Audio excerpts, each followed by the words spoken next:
back to another digital marketing training session here at the Realty Firm Onboarding Program.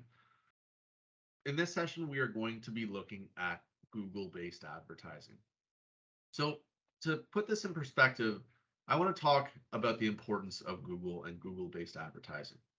So a couple statistics to throw at you. So 68% of online experiences begin with a search engine. So that's all online experiences, not just when people are intentionally looking for an answer or a solution, right? I'm talking about if people go on their phone, they go on Instagram, they go on Facebook, they go on TikTok, they go on Twitter, that counts as an online experience. So again, 68% of all online experiences begin with a search engine. Now, Google currently holds 92% market share of internet searches. There's over 7 billion daily searches on Google.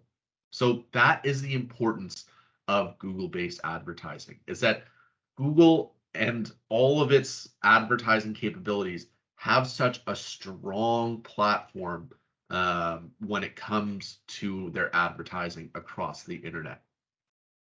Now, I want to preface this lesson that this is probably the most technical lesson out of all of the training sessions that we have. So if you have any questions or you don't know what the hell I'm talking about with this one, then that's totally okay. And again, as I always say, I'm more than happy to walk you through it as well. So here's what I want to talk about today. So I want to look at the Google Ad Network.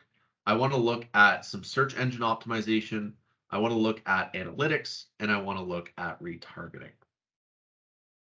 So first, I want to start talking about Google Ads in general. So I want to talk, and I want to start with the least complicated aspect of Google-based advertising, and those are the actual paid ads. So just like we learned last session with Facebook Ads Manager, there is an entire Google Ads Manager that operates quite similarly.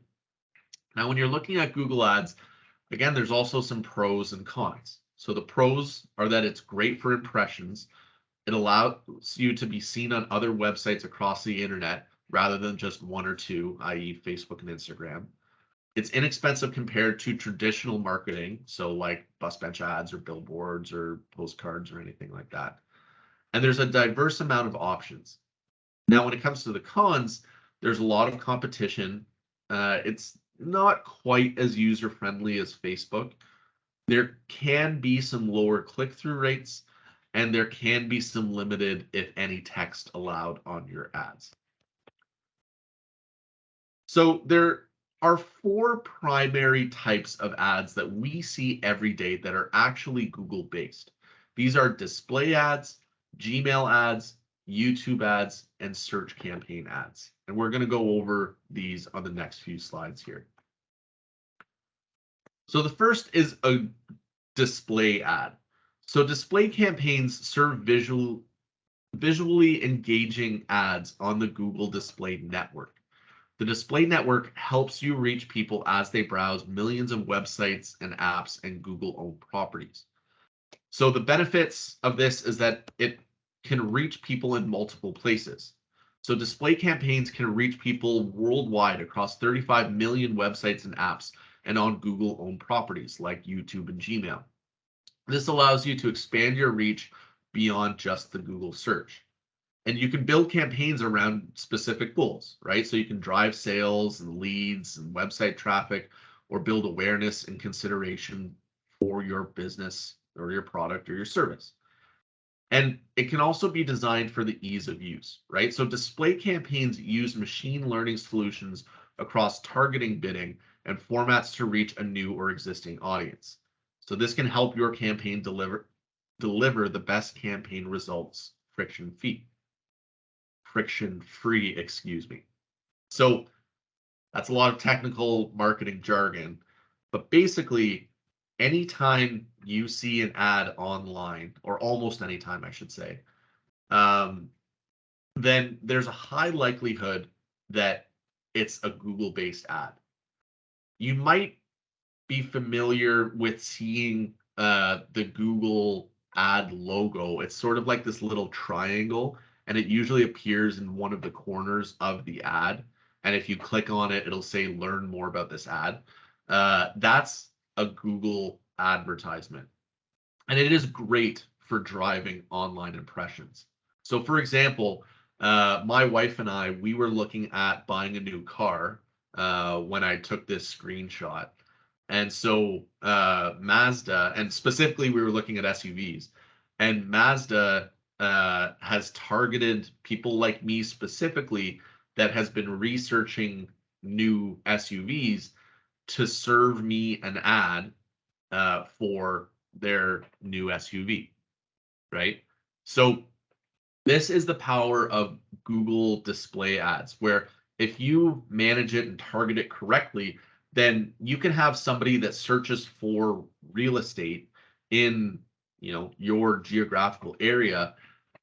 They can be displayed these ads. So for example, if I go to tsn.ca right now, then I might see an ad for a new Mazda SUV. But if you go on to tsn.ca right now, then there might be a different ad that shows up for you, right? So this is what a display ad is that it's simply used to just display your ad creative, right? And it's used to just display whatever message you are looking to spread across the internet. Now, you can't necessarily add text the same way you would on Instagram or Facebook, but you can include it in your image. So like we talked about in the second session of what makes a good ad, really the text to ad ratio at most should be 20% text and 80% visual asset. So the next kind of ad is a Gmail ad. So a Gmail ad is the type of paid advertising that you can run through Google that appears in Gmail users' inboxes. Like other paid ads in Google, you can launch them through the Google Ads Manager. Gmail ads appear in a format very similar to normal emails, starting out in a collapsed form at the very top of users' promotions tab. And then when clicked on, they expand into a full email. They typically contain an image, a specific offer or promotion, and a call to action. So this is great for click-through rates because it seems like an actual email. Email marketing is like the strongest form of marketing that you can do. So if you can reach somebody through an email, or if you can reach somebody through what appears to be an email, then that is going to result in a higher likelihood and likely a higher click-through rate. Again, because it looks like an email. However, the cost per click for these Gmail ads are typically higher than other ads.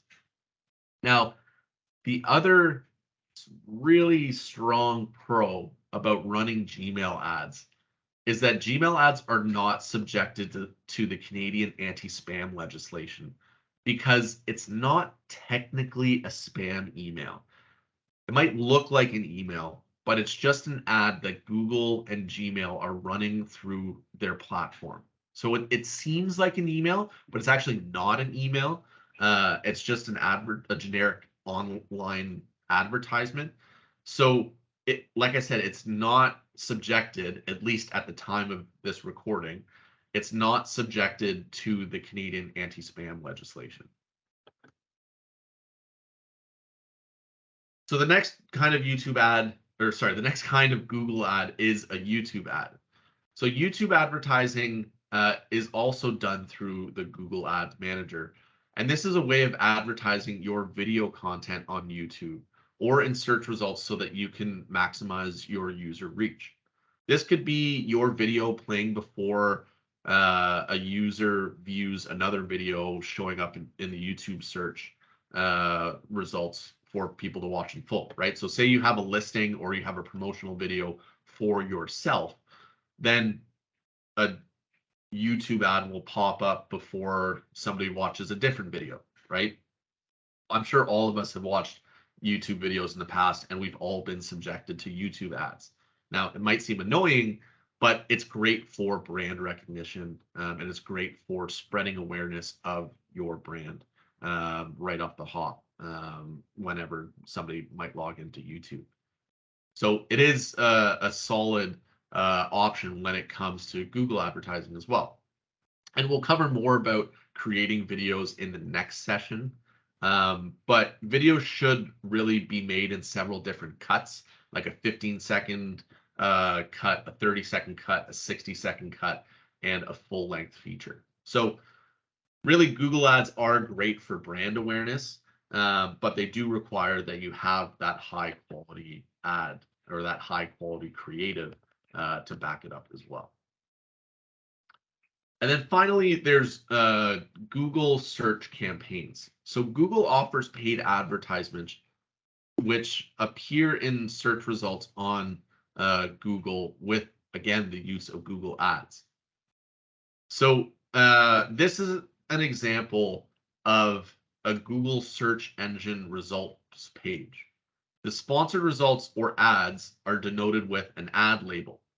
And there are two sections whenever you Google anything, one that is paid and one is that natural or that organic result, like we've talked about with Facebook. So it really sort of acts as a cheat code for appearing on the first page of Google. And when you look at the importance of appearing on the first page of Google, I think the stat is 95% of people don't click onto the second page. So appearing at the very top of Google is really, really important. However, I don't like using AdWords personally because I look past the sponsored searches because I just don't think it's as authentic as an organic search result that comes up. However, there are conflicting stats that say 75% of people cannot tell the difference between a paid ad search and an organic search result. So I, again, personally don't really like it because I skip through all of the ads. I like to see which of the organic pages best matches my search. But stats might say otherwise. Now, with this being said, at the same time, within our industry, I don't think it's the best use of our budget because there's so much clutter. Like there are so many real estate agents that are using Google Ad search campaigns and brokerages that are using it that it's so tough to break through, and so it'll be so expensive to break through to actually get one of the first results. So I would rather focus on something that's called search engine optimization, which we'll talk about later in this lesson. So my main recommendations on what I really like to use is that I like Gmail ads because the click-through rate is very high. I also like YouTube ads because it's great for brand awareness and there's higher click-through rates than display. I find display ads can be good if you're just looking for brand awareness because display ads typically result in a higher number of impressions than Gmail or YouTube ads. But the click-through rates on Gmail ads and YouTube ads compared to display ads are much higher. So I typically like to use Gmail ads and YouTube ads. You might find something different, but these are simply my recommendations. All right, so the next few slides here, what we're going to be doing is this is where we're going to be looking at some of the technical side of things, where we're going to be watching some third-party videos that guides us in creating a Google Ads Manager. They talk about how to run and create all of these 4 different options that we can have. So the first one we're going to watch is how you can create an actual Google Ads Manager platform. Hi, I'm Morgan, digital marketing professional here at Life Marketing. I've spent years working with small businesses in every industry to run ads on Google. I've learned a lot along the way, including what not to do, and I'm really excited to share with you my guide to Google Ads for beginners in 2021. I also have other videos on other digital marketing topics that might be interesting to you. If you want to learn more about digital marketing, be sure to subscribe to our channel and turn on notifications so you don't miss out on our new videos or when we go live. All right, let's get started. I'll see you on the inside.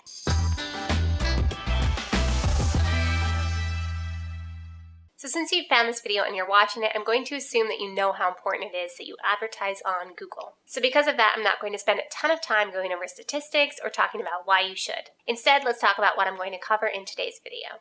The first is how to set up your Google Ad account and create your first campaign. The next section will cover ad group setup and your keyword research. In the third section, we'll create our ads, and I'll show you how to do that with step-by-step instructions. In the fourth section, we'll go over your Google Ads dashboard. That way, when you're checking in, you know what you're looking at. In the fifth section, we'll look at your tools and your settings.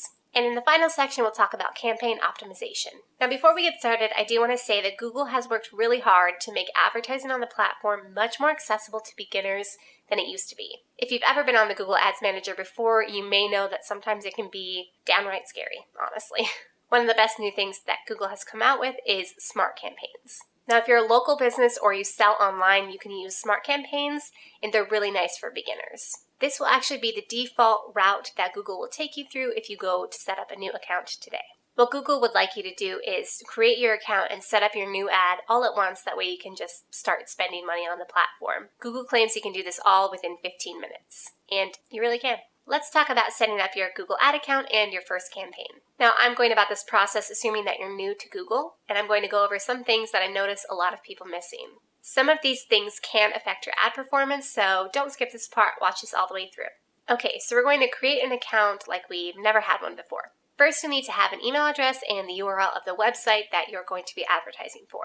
Now, if you don't have email, Gmail is free and you can set one up in just a couple of minutes. Then you'll go to ads.google.com. Select the Add New Account and you'll be taken to this page. This is your default flow.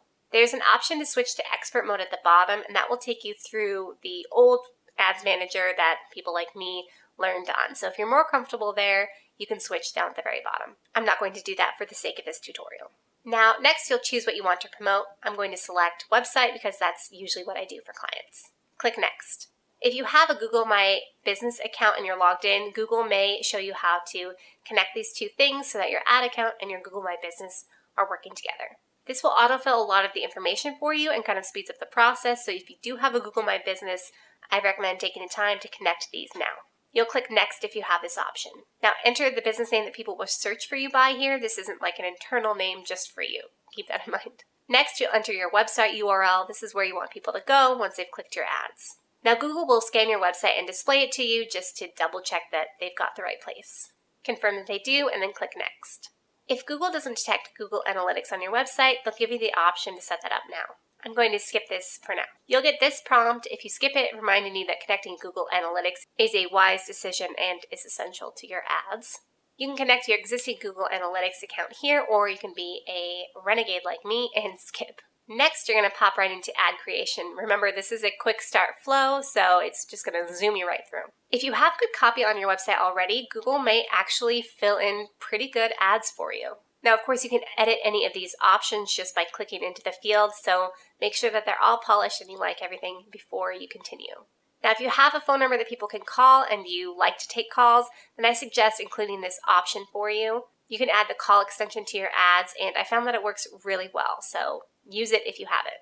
Next, you'll select the keywords that you want to trigger this ad. If you see some autofill that you want to remove, you can just click this little X blob next to it. And you can add new keywords by choosing from the suggested list or clicking New Keyword Theme. Whatever keywords you use here, you want to make sure that you used in your headlines and your descriptions in the previous step for your copy. So if you didn't do that, go back and add those keywords in places where they make sense. You can change your advertising language here. You can also add negative keywords after this setup. I like to add negative keywords for things that it doesn't apply to. For example, if I'm selling prom dresses, then I would add negative keywords for rentals. And if my prom dresses were very expensive, then I would add negative keywords for things like affordable or cheap or sale.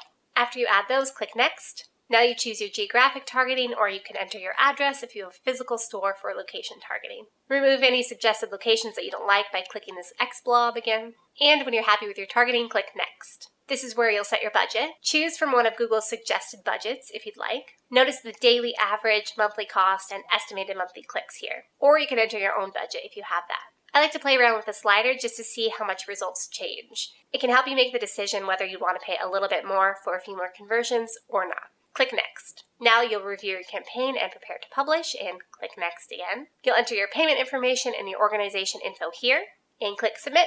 Now this is how you'll set up your first campaign if you go through this flow with Google when you set up a new account now. But you don't have to run this campaign at all. Don't feel obligated or locked into it. Once you're in there though, you're going to be making your new ads. You're going to be adjusting those ads in the Google Ads Editor. Let's look at your campaign structure a little bit. Your campaign houses ad groups, and in ad groups you have your individual ads. Your ad groups share a budget, location targeting, and other settings. Now you can organize your campaigns in whatever way that you would like, but most businesses will organize their campaigns separating them by product or service or advertising goal or objective for the company.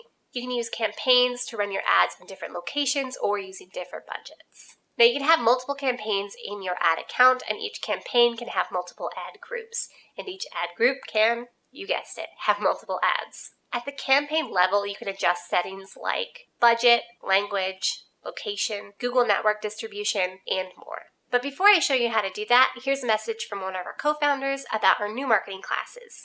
Here's Sherman. Hey, we just helped a small business make over $1.5 million through Facebook advertising. And after managing millions of dollars in ad spend for thousands of different small businesses, we have decided to give away everything we learned to you in a special program. If you want to learn the blueprint to success, the best practices from some of the fastest growing companies in the world, and all of the different tools you will need, then sign up for our social ads training program today. Let's click into the Campaigns tab and take a look around. You'll land on this dashboard with a line graph, a bunch of columns with various analytics, and some campaign information. Let's walk you through how to create a new campaign. Click the blue plus button, choose your campaign goal. This is whatever your main goal is, and you should keep this pretty simple.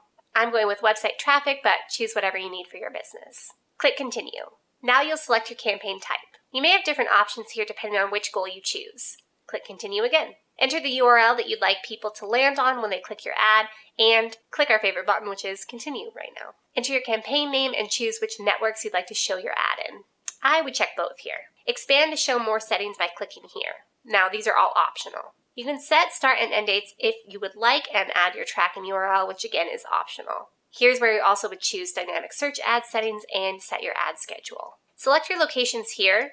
I would take some time to look at the targeting options before just zooming through. Next, enter the languages that your customers speak and that your ad will appear in. Make audience segment selections here. I like to check out the suggested segments because you can see their name, why it was suggested, and impressions so that you can make an educated decision on the spot. You can also browse if you'd like to see what else is available. I found some really good audiences this way. Google recommends that you choose observations, so I like to leave that there. Next, you'll set your budget and your bidding preferences. Click Show More Settings to see your conversion settings and your ad rotation settings. I usually like to show best performing ads to get the most out of the budget and the creative. This is optional, but I recommend it for you. Add your ad extensions next. Don't skip this step, it's really important. For your extensions, I recommend that you add and set up at least the site link, call out, and call extensions. You can always add more than this, but I would start with those as very basics. You'll add more with the blue plus button at the bottom. Click Save and Continue. And now we're ready to set up the ad group. I'm going to walk you through that whole process in just a couple of minutes, so stick around for that. Let's look at editing a campaign. After you've got a campaign set up and created, you will need to make changes to this as your advertising goals change, as you learn more about your audience, and as your budgets change. To edit a campaign, you're going to navigate to your Campaigns tab in the Google Manager, just like we did to create a campaign. Locate the campaign that you want to edit and check the checkbox next to the name. I know you may be tempted to click the pencil button because you think that's the edit button, but that will only change the name of the campaign. You won't actually be able to add any details. I don't want to admit how many times I still try to click that pencil button. Once the campaign is highlighted, you can select the Edit dropdown. These are your available options when you do. You can copy, cut, and paste campaigns. You can enable, pause, and remove campaigns. You can change your budgets, you can change your bid strategy, you can change your conversion settings, you can add to a campaign group, you can create an automated rule, and you can edit your targeting. You can also add a label and a no NC auction insights. I'm not going to go over these today since they're a bit more advanced, but if you'd like to see advanced Google Ads, let us know in the comments. Let's move to your ad group setup and your keyword research. Now, there's a certain format that you want to follow when you're setting up your ad groups. You want to go into your new campaign with an idea of how you want to organize your ads because you don't really want to be reorganizing or shuffling things later on. You'll find out why that's a bad thing in a minute. Let's look at some best practices for your ad groups. First is you want to give your ad group a specific theme, product, or topic. This just helps keep me organized and know exactly which keywords are working and not working. The second best practice is don't reorganize your account structure later if you can avoid it. This can cause you to lose data that you worked really hard to collect, and it can set you back in your advertising. So you really want to go into this with a good strategy beforehand. The third best practice is to put 3 ads in your ad groups at a minimum. I like to set up 3 ads and use optimized ad rotation. This will show your best performing ad first. I also like to make sure that one of my ads in that group is a dynamic ad so that I can get even more bang for my client's buck. The fourth best practice is to know your keywords beforehand. I like to know my keywords beforehand because I organize my ad groups based on keyword, but this isn't completely necessary for you. Speaking of knowing your keywords beforehand, let's talk about the keyword research tool that I love to use that's built into Google Ads. It's the Google Keyword Planner, which I'm sure you've heard of, and let me show you how to navigate there. Click the Tools and Settings icon in the top menu. Click Keyword Planner from the planning menu on the far left. Select your account if Google asks you to, and click Discover New Keywords. Enter the keyword and your website if you choose Start with Keywords, and Google will filter all of the suggestions through your website to make sure that they're relevant. If you want to start with your website, you'll just put your website URL and Google will scan that for ideas. You'll click Get Results. You'll see results with average monthly searches, competition cost, and whether it's already in your account or not. Click Next to a term to add it to an existing campaign or a plan, and choose which version of the keyword you want. Click Add Keyword to create your plan or add it to an existing campaign. Next, let's look at how to set up your ad groups and add your keywords.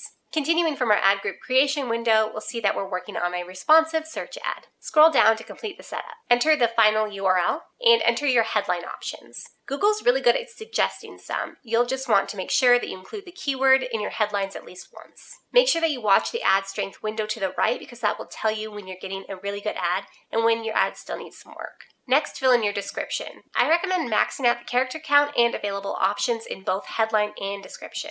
Also, be sure to use your keyword here as well, just like you do in your headline. You want to aim for excellent ad strength, so remember to keep your eye over here. Take a look that I got to excellent with my repeated use of the keyword or phrase. It's in each section that I can enter text. Click Done, and then you'll repeat that process for your next 2 ads. Remember that you should have at least 3 ads per ad group. I'll skip that for time's sake since you know the process. Click Save and Continue when you're ready. Now, if your ad looks good, click Review and Publish. Now that you know how to set everything up, let's look at your Google Ads dashboard. That way we can see results and feel comfortable navigating the platform. Let's look at Google Ads Overview and Navigation first. When you log into your Google Ads account, you'll land on the Overview page. This has a little house icon to help you identify that it's home base. And it's the place where you see all of the most relevant information for your campaign. Some of this information includes clicks and stats on your recent ads, ad groups, and campaigns, details about your audience and your placements, and some suggestions from Google. Let's go to your Recommendations tab next. The Recommendations tab houses your quality score and anything that Google thinks will make your ads perform better. Implementing these recommendations will increase your quality score. Now, your quality score is measured on a scale of 1 to 10, and there are 3 factors that Google uses to measure this score. The first is expected click-through rate, the second is your ad relevance, and the third is your landing page experience. Now, you can implement recommendations directly from this tab. You can also ignore them if they don't apply. Like, sometimes my clients don't have a bigger budget, but Google knows if they spent more money, their ads would do better. Sometimes we just have to ignore those recommendations. Now, I like to check the Recommendations tab every couple of weeks to see if I can improve things. One of the best ways to improve performance without spending more money is by increasing your quality score. So keep an eye on this tab. Now, you may see Insights. This is a beta program that you may or may not have access to, so I'm going to skip that for now. Next is Campaigns. This is where all of your campaigns are housed and where you can make any edits, create new campaigns, or stop campaigns from running. I covered that in more detail earlier, so I'm going to breeze right through this one. Next is your ad groups. This is where you'll create your ad groups, edit your ad groups, manage them. Ads and extensions is where you'll manage all of your ads, creating new ones, monitoring the performance, and editing. Videos will house all of your video campaigns that are going to be showing on YouTube and elsewhere where you can see video on Google properties. Landing pages shows you what pages on your website visitors are landing on or visiting, and the analytics around those visits, what users are doing, and how they're spending their time on those pages. Keywords is where you will manage your keywords and check the performance of each of them in your campaigns.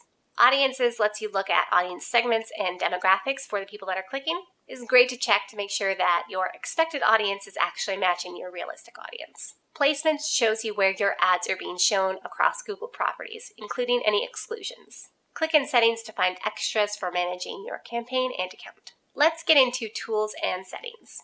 Now, if you don't use any of the tools and settings from this menu here, you're really missing out on the power of Google. This may be a little bit more advanced though, so get comfortable with the platform and everything. I'm going to show you basic walkthroughs and point you to any tools that you must check out. So there are 6 subcategories of tools under this option: planning, shared library, bulk actions, measurement, setup, and billing. Each of these subcategories also has its own options, so let's go over each of those. Under planning, we have the performance planner, which is great for future planning your campaign performances. This can help you forecast how well your campaigns are going to do in a couple of months. We have the keyword planner, which helps you research and plan keywords and add them to your account or to your plan for a future campaign. Next, we have the reach planner. This is specifically for helping you to grow your YouTube page. Then we have ad preview and diagnostics. Instead of Googling your keywords to try to see your ad and how it's looking on Google, you should check here. This will show you the versions of your ad that are being viewed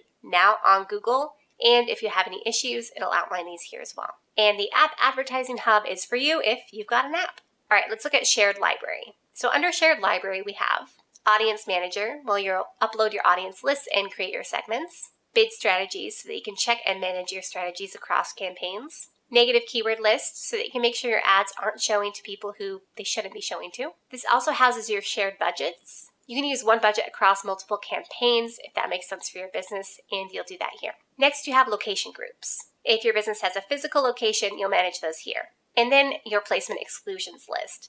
These are all the places where you don't want your ads to show. Under bulk actions, we have 4 options. The first is all bulk actions. If you have tons and tons of campaigns, this will be great for you. Rules is where you'll manage and add rules for your account, your ads, your campaigns, etc. Scripts is here, and this is changing, but you probably won't use these, so I'm not going to cover this. And uploads is where you will add or manage your uploads. Under measurement, we have 3 options. Conversions, so that you can set up and track your conversions across your ads. Google Analytics, which will actually open into a new window into the Google Analytics backend, that way you can check everything there. And attribution, where you can see your customer journey, where they're starting and where they end up. In setup, we have business data. This includes your data feeds or anything that you've uploaded. Policy manager, which will show you if any of your ads go against policy and your appeal history. Access and security, which shows you which employees you've given access to and is where you can give access to an agency if you work with one of those. Linked accounts is where you'll find all of your linked accounts like your Google My Business, your Google Analytics, etc. Preferences houses your account preferences like notifications. And your Google Merchant Center button will open up into a new window housing the Google Merchant website.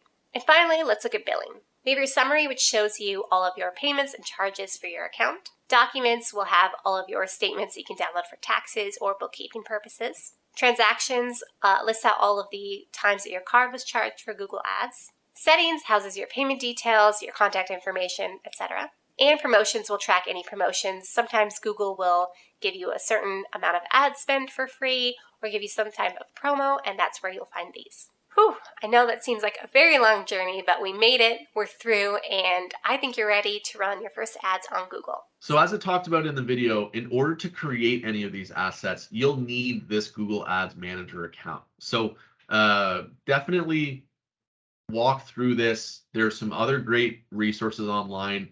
This one might have been a little too fast or a little bit more complicated for you, that you can sort of watch at your own speed as well. So now that we've set up our Google Ads Manager, I want to first look at Google Display Ads. So again, these are the ads that are just like the generic images that appear online. So what I want to talk about first is I want to talk about the ad sizes and the actual ad dimensions of Google Display Ads. So we've talked about using Canva and Pixlr and a couple other graphic design tools throughout all of these training sessions. However, one of the challenges with Canva, I should say, is that it doesn't necessarily have the Google Display Ads sizes the same way that it has an Instagram size or a Facebook size, at least at the time of recording this video. So I've included a video here on how you can create Google Display Ads in multiple sizes with Canva. And on the next slide, I'll provide you with those ad dimensions that you might need in order to create any sort of display ads. Hey friends, welcome back to Life Marketing, the channel for all things digital marketing to help small businesses grow. In today's video, we're going to design Google Display Ads. Now, there's multiple image sizes for Google Display Ads, and the websites that show your ad will ultimately decide which ad size will be featured. What's important is for all of the ad sizes you prepare, you have to make sure 3 key things are visible. Number 1 is your key image. This can either be your product or service image. Number 2 is your message. Google Display Ads will appear in different possible areas in a web page. Be sure you set your message as eye-catching and visually appealing as possible. As it goes for any ad you design, your goal is to catch your potential customers' attention. Number 3 is your CTA button. Buy now, learn more, visit website. Of course, an ad graphic wouldn't be complete without a call to action button, giving your audience direction on what the ad is inviting them to do and what clicking on the ad will prompt. If you have extra space in your graphic, feel free to add your brand logo in there. But essentially, you want to feature more of the product image itself rather than your brand, since the goal is to promote your product. So a logo isn't 100% necessary in this case. Google Display Ads take up a small portion of a web page, so it's important to utilize the space in your ad graphic and make every space you take up count. With that said, let's go ahead and jump into Canva and design our ad. Once you have their homepage opened, click on the Create a Design button over here, click on Custom Size, and let's make one for the display ad size, 300 by 250 pixels. In previous design guides, we've created graphics for a mock coffee brand called Coffee Cat, and that's what we'll be using for this design guide as well. At this point, you can either assemble your own design from a blank canvas using Canva's library of elements, or you can use any of their available preset designs here on their Templates tab, and edit it according to what fits your branding and featured product or service best. Use colors, fonts, textures, and elements that suit your branding. Once you're happy with the design, and you've made sure it has the 3 key elements we previously mentioned, let's go ahead and adjust the design for other sizes. The top most performing Google Display Ad sizes are 300 by 250 pixels, which is the size we've just designed, 336 by 280, 336 by 280 pixels, 728 by 90 pixels, 300 by 600 pixels, and 320 by 100 pixels. It's important to adjust elements in your ad for each and every ad size variation, because different dimensions require different positioning and sizing of elements in your graphic to ensure that your ad, whatever the size may be, features what you're promoting best. Also, before I forget, Google Display Ads have to be 150 KB or less in file size, so be sure you double check your file sizes and compress any design that goes above the 150 KB limit. And now we have a complete ad set of the top most performing Google Display Ad sizes. Right, now that we've seen how to create the actual creative assets through Canva, this is another video on how you actually start to run these Google Display Ads. Hello everybody, I hope you're having a wonderful day. My name is Corbin from Zoco Marketing. In today's video, we are talking about everything Google Display Ads. I'm going to talk to you about how to, first of all, what a Google Display Ad is, really quickly, and then we're going to talk about how to set up your first Google Display Ad, common settings that you can do inside of there. And then at the end, I'm going to talk about how to actually run different optimizations to improve the performance of your ad. So make sure to stay tuned all the way to the end to get the highest performing display ads that you possibly can. So I'm going to jump right in. But before I do want to remind you, please don't forget to subscribe if this is your first time on the channel. And also, please don't forget to like the video if you found value in it today. So we're going to jump in on what a Google Display Ad is. So very quickly, as you can see here, I'm on a blog. On this right-hand side, you see there's this little ad for Vrbo. And then up here, there's this one for Clixies.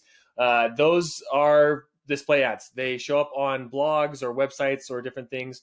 And there's different ways that you can target these ads. One of the most common ways is for prospecting, so hitting certain audiences that might be interested in your product, and I'm going to show you how to do that targeting. And then also another common way is for remarketing, so hitting people who have come to your website but not purchased or filled out a form, whatever it may be, showing them banner ads to remind them of your site. So banner display ads can be very useful for those different purposes, and I'm going to show you how to do that right now. So we're inside of Google Ads, and I'm assuming that you already have a Google Ads account if you're on this video. And the first thing that we're going to do is come over here to this little plus button. We're going to hit New Campaign. We're going to let this load up.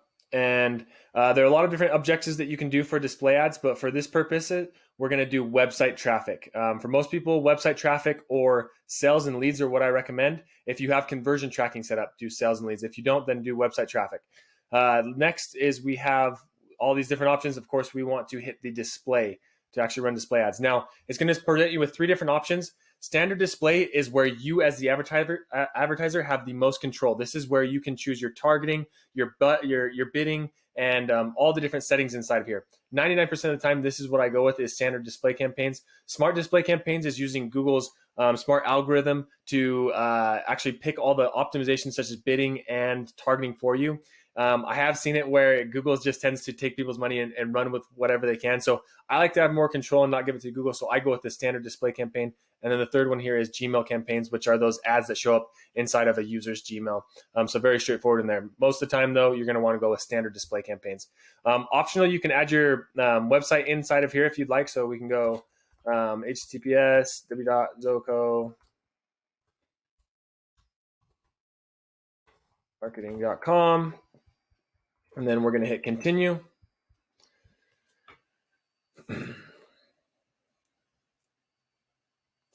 We're going to wait for a second for this to load up. All right, and now we are getting into kind of the meat of a display campaign. So the first thing is you're going to want to name this your campaign name. Typically, if it's like the product or service, so say that we are running this for PPC. So I run PPC for people. So PPC display campaign is what I would call this. So and give it whatever name will help you realize what you're running inside of here. So next is locations. You can target all countries, United States, in Canada, or enter a specific location.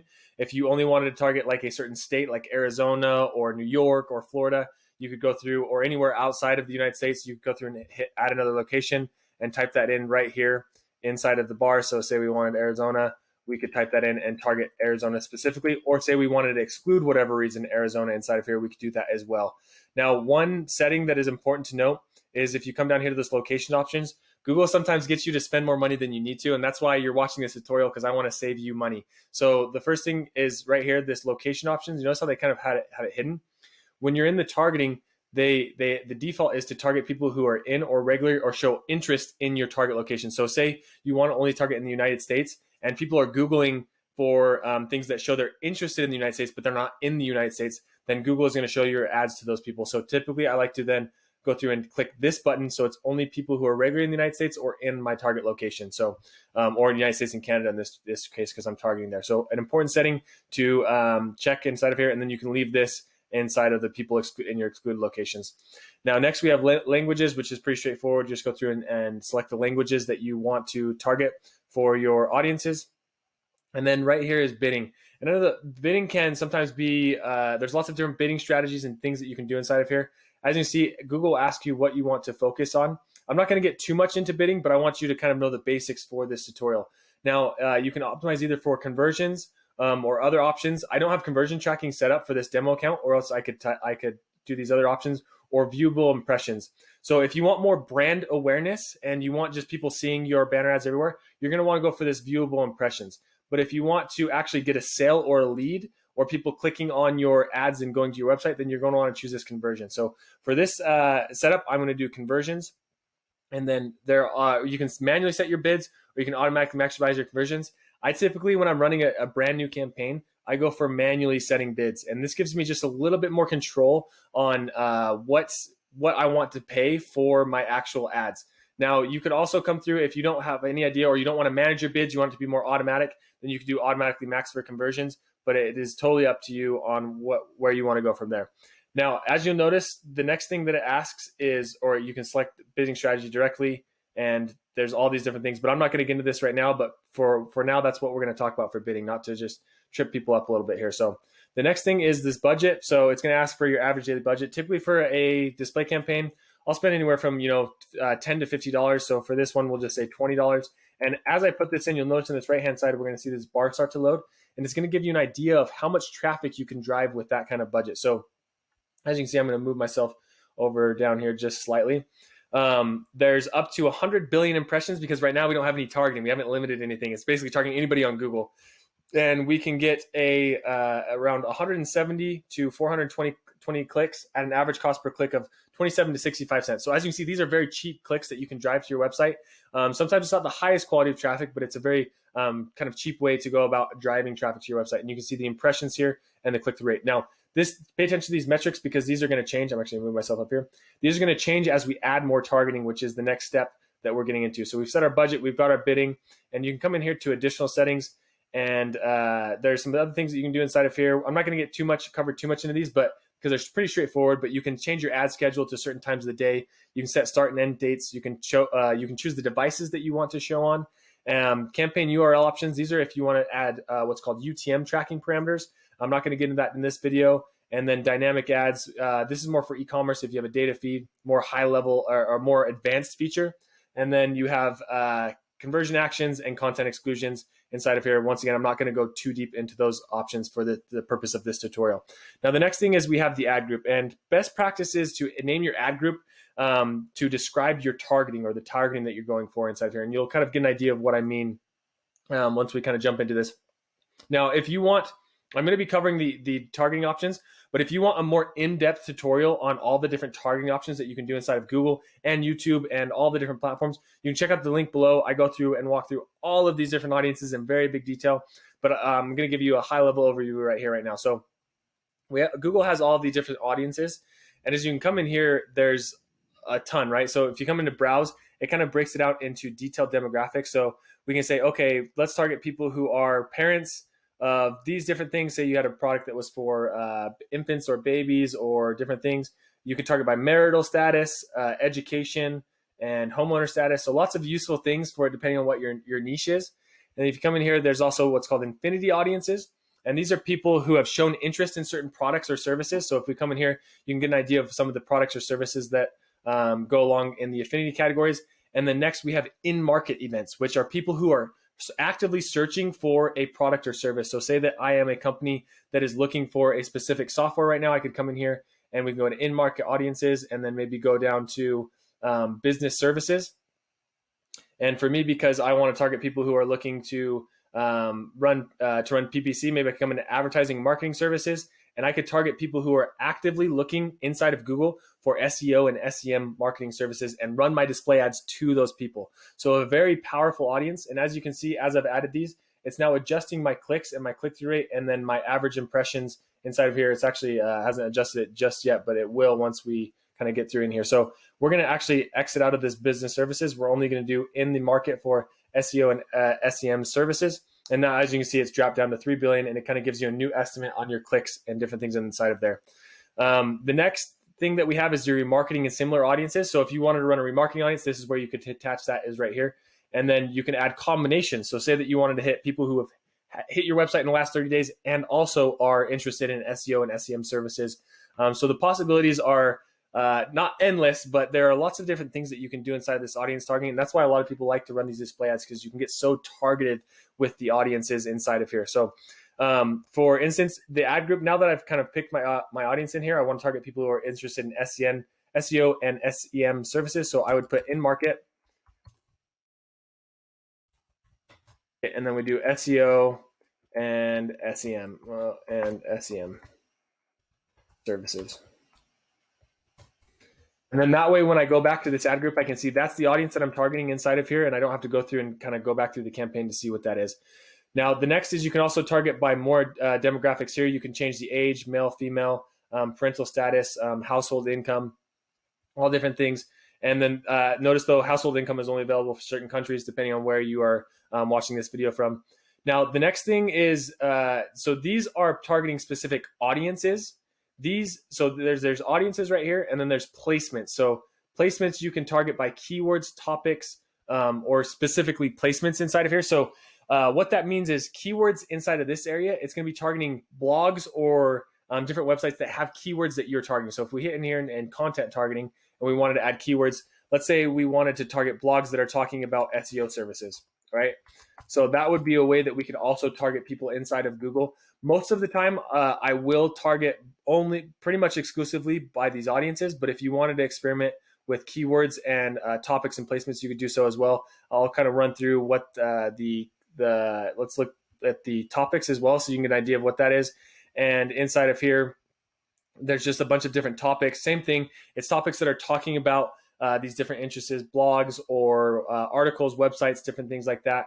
And then finally, you have placements, and placements can be actually a very useful topic inside of here because you can target specific websites, YouTube channels, YouTube videos, apps, or apps categories. So let's say that you have certain websites that you know would work really well for your product or service. You can come in here and say, okay, I actually want to target XYZ. You can type it in here and see if it's available to target. Not all websites are in the Google Display Network. And so if they aren't, unfortunately, they won't show up inside of here.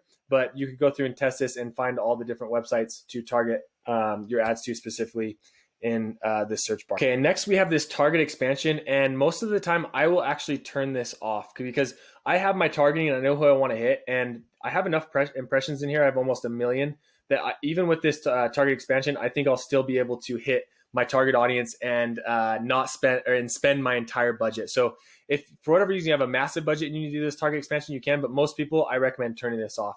Now, and the next thing is we have this ad group bid. Google, this is where Google sometimes tries to get you to spend more money, right? Like they're recommending that advertisers, similar advertisers paying $1.31, which sometimes I feel like Google maybe recommends a little bit too high of a bid. So I'll come in and I'll actually go lower than this. Maybe let's say 75 cents per click. And what I'll do is I'll come back the next day, and if the campaign is not getting enough impressions or clicks or things like that, then I'll raise my budget by 10 or 20% and then see what it's doing from there. If I come in and my budget's getting hit every day and I'm getting a lot of clicks, then I'll actually come through and lower the budget to maybe 65 or 50 cents, just seeing how basically cheap of clicks I can get inside of these bidding. So I wouldn't recommend going for this recommendation that they give you. Most of the time, you're going to want to go a little bit lower, see how it performs, then come back and see what kind of traffic you're getting.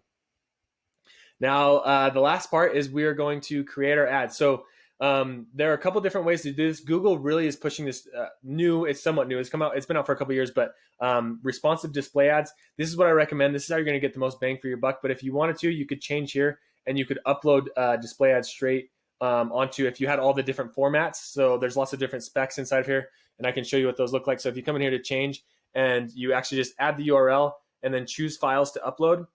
And here's the specs that you will need for those. Oh, wait, this isn't going to show me the specs. Sorry. Let's see. Where's the specs at? Right. Oh, supported sizes and formats. Here's all the specs that you would need if you wanted to run it this way. So this is kind of the old school way to create these banner ads. And it still can be effective if you wanted to go through and have a designer build all these ads for you. But if you wanted a quicker and easy way to just get one image or two images inside of there, then I recommend coming into, if it'll let me exit out of this, to staying in this default mode and going back to responsive display ads. And I'll show you exactly what these look like right here. So with responsive display ads, first you're going to add your final URL inside of here. And then it's going to ask you to upload as many images and logos or 2 or more images and logos. And I think you can upload up to 20 inside of here. And if you're saying, oh, I don't really have a lot of images or different things, Google actually makes this really easy to complete this process. So we're going to click on here on images and logos. And what it's going to start doing is you'll notice it's scanning my website. So it took my URL right here and it's scanning my website for all the images. And you see there's a picture of me, maybe we could run for the ad. Don't recommend it. But we have a couple of different things inside of here for PPC that we could use. And if after it scans your website, there's nothing that you like as well, Google actually has gives you a stock library. So we could come in here and we could say digital marketing, type that in, and Google will give me a bunch of different stock images that I could use. So as you can see here, there's a bunch of different stock images, and you can type in whatever products or service you have. And don't worry about these watermarks. These will be removed when you upload the ad. So I don't want to go through and find just like the perfect image here, but what we're going to do is we're just going to click on one of these as an example. It's going to ask you for the aspect ratios that you want to use. So we're going to use both these. We're going to fit them to work, and then we're going to click on this one by one, kind of position this wherever you need it to be. And then we're going to select these two ratios to use. And you can do this for many different images as you like. Essentially, the more images you upload, the more Google will test those images and headlines inside of each other. So as you can see, we can choose up to 15 images and 5 logos to use in your ad. So as an example, I'm just going to click on this, and we'll use both of these as well. I like these examples. We're going to select these two ratios, and then we are going to hit save. And what that's going to do is, you can see, it's going to add these inside of here to the rotation of the mix. And I did forget to add my logo, so I'm going to click on back over here. I'm going to go to my scan, and then we're going to add this little logo. And instead of as image, we're going to hit as logo. And we like the square, and then we're going to hit select ratio and then save that. So now we have a few different images in here and our logo. I do recommend adding as many images as you can, because like I said, it's just giving Google more ammo to create and find the best variant for your display campaign. And you can add a video inside of here for your display ads. For the purpose of this video, I'm not going to be doing that, but I do recommend if you do have a good video that could be used. And then the last thing is, you're going to add a few headlines in here. So for instance, if we were, data-driven, they pull some different things from your website, which is nice, but you're going to want to go through and make sure that these are the right things that you want to show up for. So for instance, we could say like, get your free PPC proposal.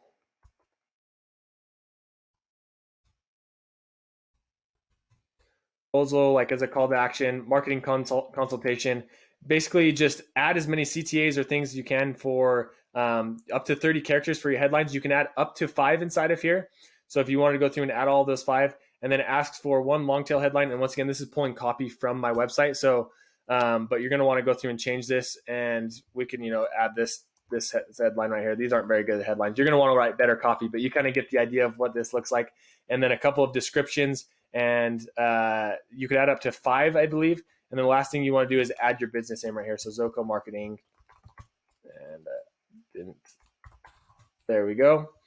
And what this is going to do is, it's going to show you a bunch of different options on how your ad can kind of show up, or how how this ad will basically show up. And this is kind of just the logo with the text ads. But as you come through here, you can see there are some actually really nice looking ads that are just basically created from some stock photos and using our logo and headlines. And of course, it's taking forever to load. As you see, get a free PPC proposal right here, showing up on different ad formats. And we're going to go through, and I really like this one, right? Like marketing consultation, complete guide to segments in analytics. So if you wanted to like run it to an ebook or different things to promote, you could open up that. Lots of different formats. If you wanted to see what all of the different banner ads can also look like, you can come in here to key formats. And as you can see, here is a bunch of different formats for our banner ads, which is awesome, right? So in a matter of 10 minutes, we've created a full campaign, and we've also created the display ads inside of there to run that campaign. And then the last thing is, you can look at the Google properties and check out some of how they look inside of there as well, just to give you an idea. Then the last thing we need to do is, you can come in here to additional formats, and you can leave these. I typically leave these checked, and you're going to want to use negative formats, leave that checked. And then URL options, you can come through and add your UTM parameters in here as well, to really track your campaigns even more thoroughly. And then more options, you can add a call to action text inside of here. So say we wanted to add this automated or learn more, different CTAs on this button inside of here. So now it's adding learn more. Or also you could customize colors. So you could actually come through and change the main colors of your ads inside of here. You'll need to have the codes to do that, but you could also just another option to customize your ads. And once you've done that, then you have successfully created your ads. You just need to come in here to create campaign. And then we're going to wait for this to load up. Or is it giving me create campaign? I need to add, because I was playing around with these keywords. So we need to delete this audience that we have here. Forgot that I added this. So we're going to delete this. We only want to run this top audience up here, which is SEO and SEM services. So now we're going to come back, because it's telling me you need to choose one of these options. Now we're going to come back and hit create campaign. I'm like, what's the error that we're getting there? And then that's going to load up. and we are going to say, oh, congratulations, you have created your campaign and it is ready. So congratulations, your campaign is created if you follow along in there now, but we are not done. I want to go through and show you some of the options that you can do to edit your campaigns after they've been built, some other things that you can do to really optimize them and take them to the next level. And here we are. So I actually decided that I wanted to run this campaign for a couple of days just so that I could show you real data inside of the account. So as you can see, this campaign ran for 2 days and we got 35 clicks and 52 clicks here. And we spent a total of $55.55, average cost per click of 64 cents, click-through rate, and impressions and clicks. And so I wanted to do this so that I could show you real practical data and how I would analyze this data to make optimizations and different things like that. So we're going to jump right into this. As you see, we didn't get any conversions. Obviously, the point of this wasn't really to get conversions. It was more to just bring in data, show you those things. But the first thing that I do after a display campaign has been running is I will come down and I'll actually look in this more settings, and I'll come down here to the ad schedule, and I'll see what time of day my ads actually ran. And as we come here to the hour, you'll see that most of my budget got spent between 12 a.m. and 1 a.m., which means Google just started spending the money basically the day that it could, and it spent all of that money. And now what that tells me is that I can probably lower my average CPC and still get the same amount of clicks and traffic possible. And also it might be helpful for me to set up an ad schedule where I'm excluding those kind of early morning times where I know people probably won't be converting for these different things. So the first thing that I would do is I would come over here to this ad schedule, and you could come in and you can edit this and say, okay, I want to show all days, but I only want to show all days between maybe like 6 or 5 a.m. to let's say like 9 p.m., right? That way I'm not getting these really strange hours and my budget's just getting spent all in the first hour of the day between 1 and 12 a.m. like it was in this situation. So I'd come through and save that, and then now we're only going to be showing our ads between these hours. This is something that you could set up before you start running your campaign. I do recommend, if you kind of have an idea of when people might convert, you can go through and do that. The next thing is, since I mentioned, I think we spent our budget really quickly. And so I think it's safe to say that we could come through and lower our average cost per click. So I'm going to come back to this ad group, and we have it at 75 cents. So I'm actually going to go through and I would decrease this all the way down to maybe 45 cents and see if I still get the same amount of traffic. Just because I blew through that budget so quick, I think I could get basically double the clicks for the same amount of money by lowering this average CPC. So that's another thing that I would do. And then the final thing that is the most important, and this is something that you might want to do before you start running your campaign as well, but that is to add negative placements or check out where your ads are showing actually on the Google Display Network. So that would be coming down here to this placements tab, and you can click on this where my ads are showing. And as you can see here, as we look at where we actually spent money, you can see that majority of my spend went to these mobile apps. And most of the time, these mobile apps are going to be money wasters, right? They're not going to be high converting sites. They're going to show up on this pop-ups where people accidentally click them or random things. Like as you can see here, I have a 14% click-through rate, which is, it may seem awesome that it's a high click-through rate, but what that probably means is people are accidentally or clicking on those ads or being almost tricked into clicking on those ads. So typically when you have really high click-through rates like that, it's kind of a little bit of a red flag, because how often do you really click on display ads? So I do recommend going through these, and say that I didn't want to show up on this mobile app, you come through and hit and then edit and then exclude from campaign. So you could exclude that mobile app specifically from your campaign. Now you may be telling yourself, well, this is a tedious process and it's going to take forever to go through all of these. And I do agree. And that is why I have a solution for you. So stick around just for a second. I'm going to show you my kind of high level solution for this, but I do want to give you an example. Like here's a website right here. And I'm like, okay, I spent 68 cents on this site, but is it a good site? So if we actually come through and we click and we copy this, paste, and put this URL in here, and we go to pauseplanet.me, we can look at what this site actually looks like. And obviously be careful when you do this, because you can get some pretty sketchy sites. And when we come in here, you can see that there's like recent posts. It's kind of like a very clickbaity titles, not something that I would really want my brand to be associated with, and probably a lot of people that are just accidentally clicking places. So I would go through and I would actually exclude that. So I would click on here and then do the same thing. I would exclude that from ad group. So I do recommend, when you're spending a lot of money, if coming through this where your ads actually show up and saying, okay, I don't want to be on that site, or I don't want to be on this one, and kind of just do a quick overview of that. But if you want to take some of the work that I've done over the past five years and compile that all into one so that you're not showing up on any of crappy placements that I've on all the accounts that I've worked on. I actually created this list right here. It's a massive list of negative placements for both. Sorry, this thing is in the way. Let's collapse this.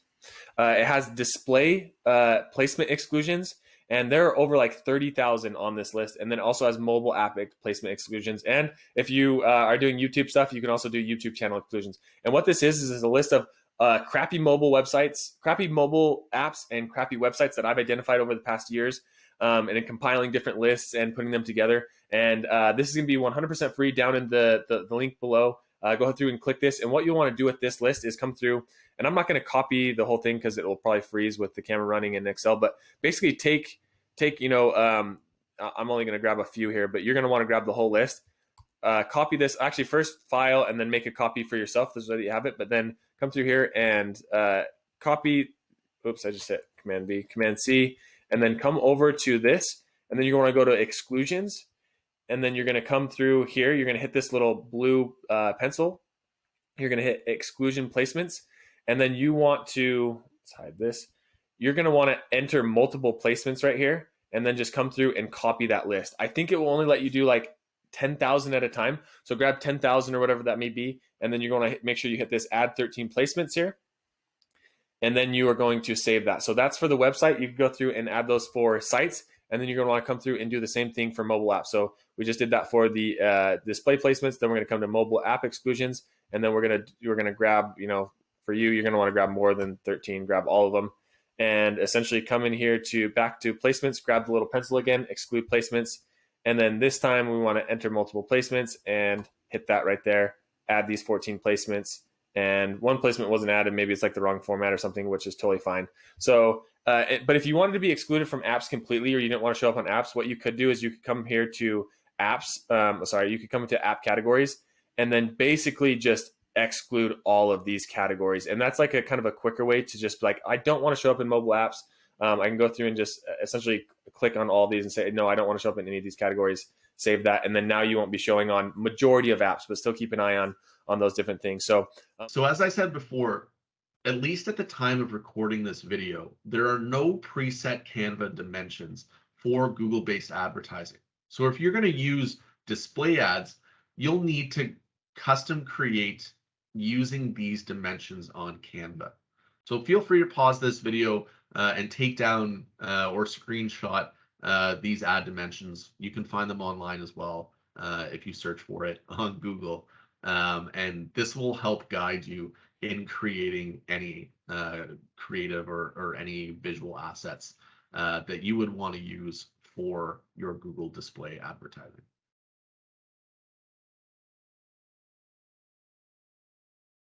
All right, so next I want to show you a video on how to run Gmail ads. So again, this is one of my top choices when it comes to Google-based advertising. In this video, this is how you can create what's called a discovery campaign, which runs Gmail-based advertising.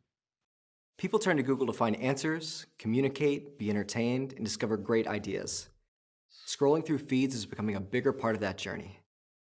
Discovery ads let you present your brand and products to people during these moments when they're open to trying something new.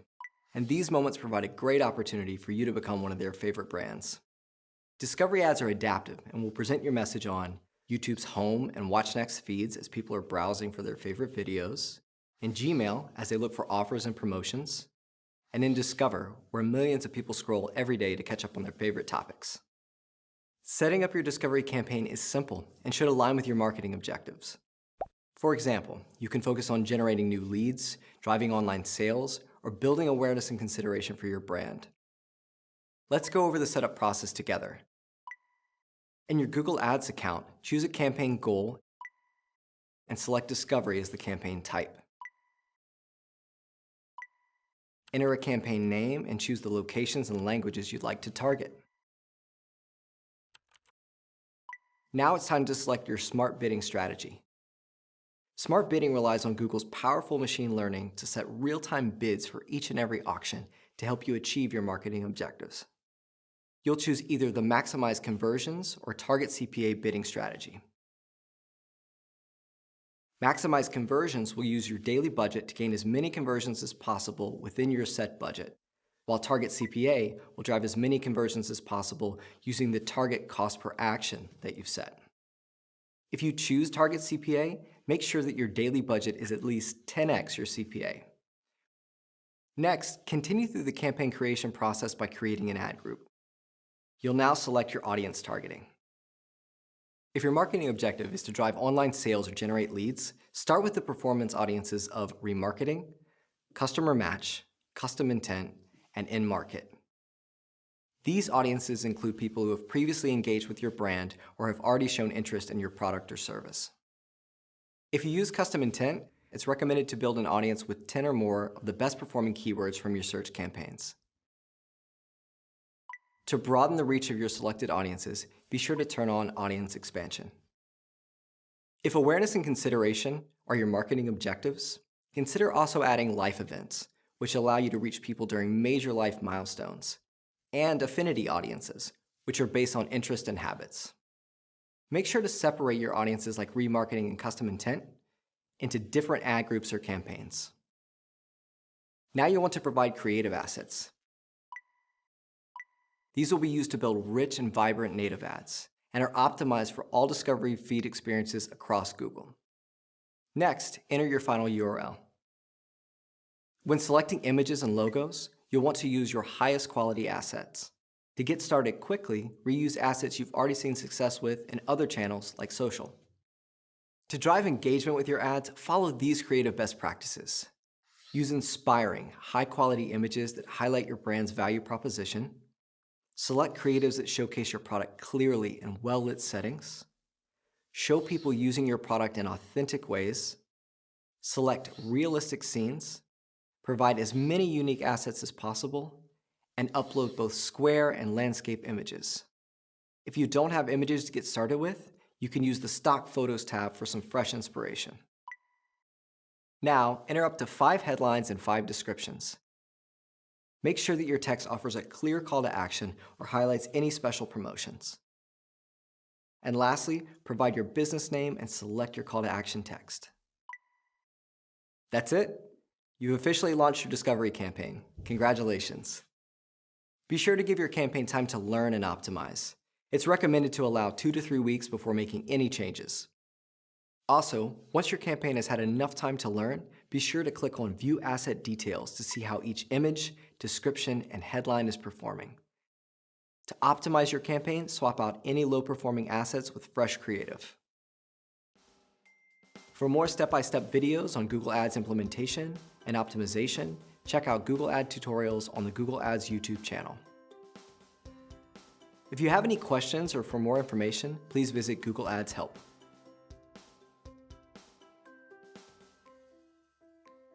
So the next tutorial that I want to show you is how to create a YouTube ad.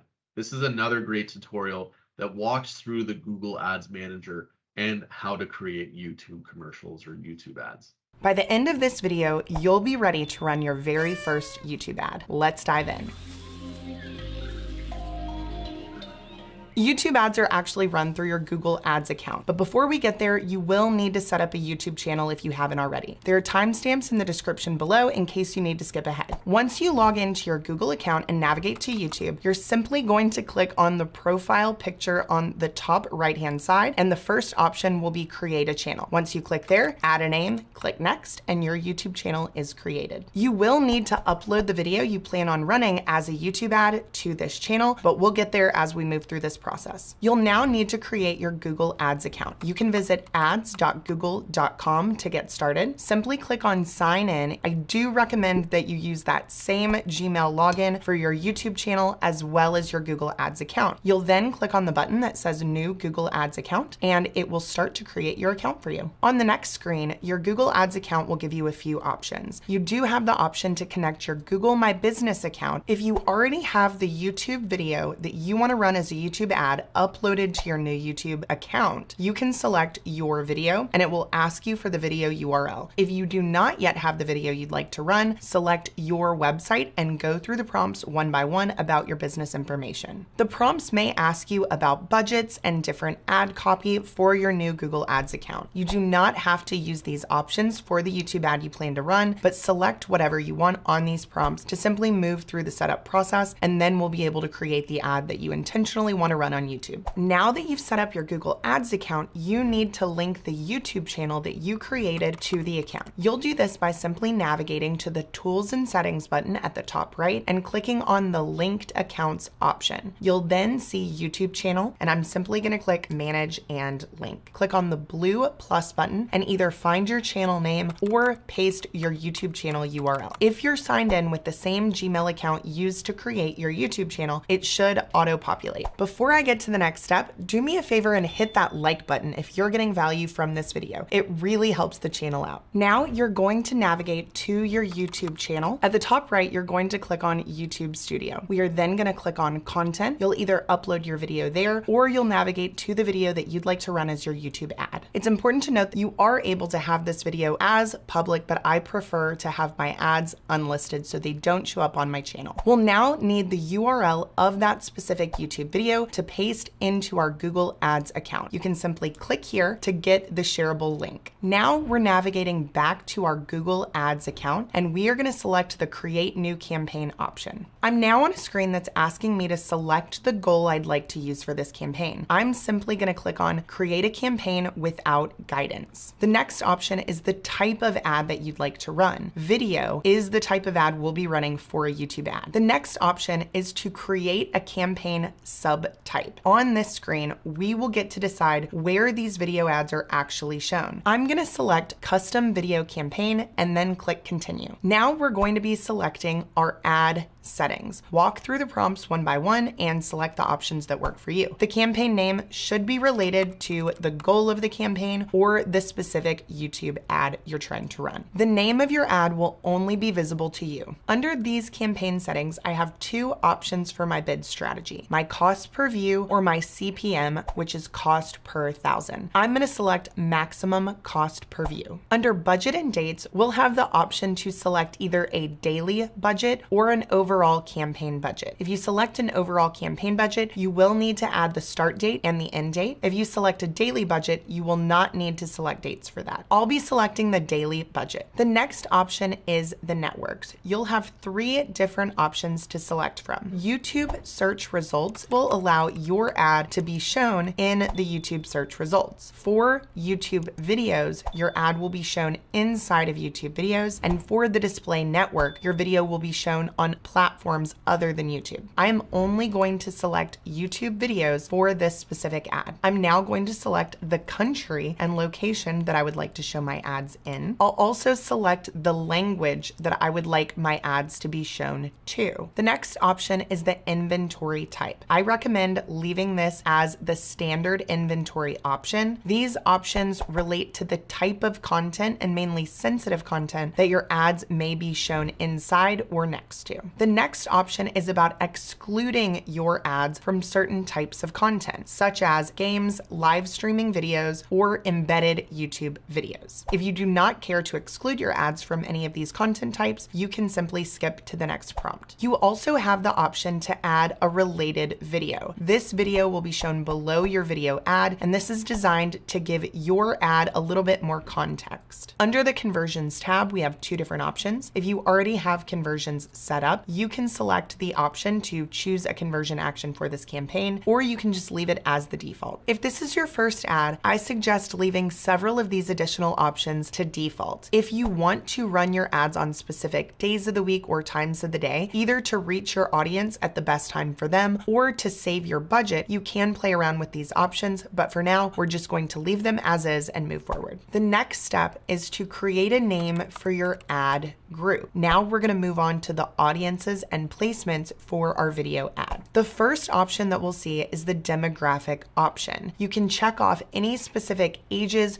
genders, or household income levels that you would like to target, or you can leave them all selected and we can continue to segment those audiences at the next tab. I'm now under the Audience Segments tab. Under this tab, we are able to select the type of people that we would like to see this specific video ad. Affinity audiences are going to be related to things that people are interested in. So keep in mind that YouTube is the second largest search engine in the world next to Google. That means that they have a high level of data on what people are interested in. These affinity audiences are often very accurate. However, if I click on the Browse tab, I'll be able to see some of those additional audience segments you can choose from, some of which are going to be based on your own personal business data. We're not going to be going through that in this video, but I highly encourage you to check that out. For the sake of this video, we are not going to be selecting any of these audiences as we're going to be targeting based on placements. We'll get into that in just a second. The next tab is listed as content. This still relates to the audiences that your ad will be targeting. You'll have options to target based on keyword, topic, or placements. Placements can be a little bit misleading. This relates to who is going to see your video ad, not just where the ad shows up on the screen. You can select specific YouTube videos, specific YouTube channels, or even websites that these people may have visited. Now we've come to the bidding section. Earlier on, I selected maximum CPV. This is where I'm going to input what the most amount of money I'm willing to pay for a view of this video ad. I'm going to select $1. That is a good starting point for most businesses. You typically are not going to pay $1 per view, but that is giving the algorithm enough wiggle room to be able to show your video ad to a larger number of people without limiting your reach. Finally, we've come to the step where we're actually going to create the video ad itself. I'm simply going to select new video ad, and for this video ad, I'm going to do a skippable in-stream video. I'll have the ability to paste that URL from the specific video ad that I would like to run. There are only 2 or 3 additional options here, such as entering the destination where you want someone to be directed to when they click on your video ad. You also have about 10 characters for a call to action. We only have 15 characters for our headline, so we really need to be concise. And then you also have URL or UTM parameters that you can add to this specific ad. Finally, I'm going to give my ad a name and then click done. Now that we've gone through all the options, I can click on the Create Campaign button and my first YouTube video ad has been created.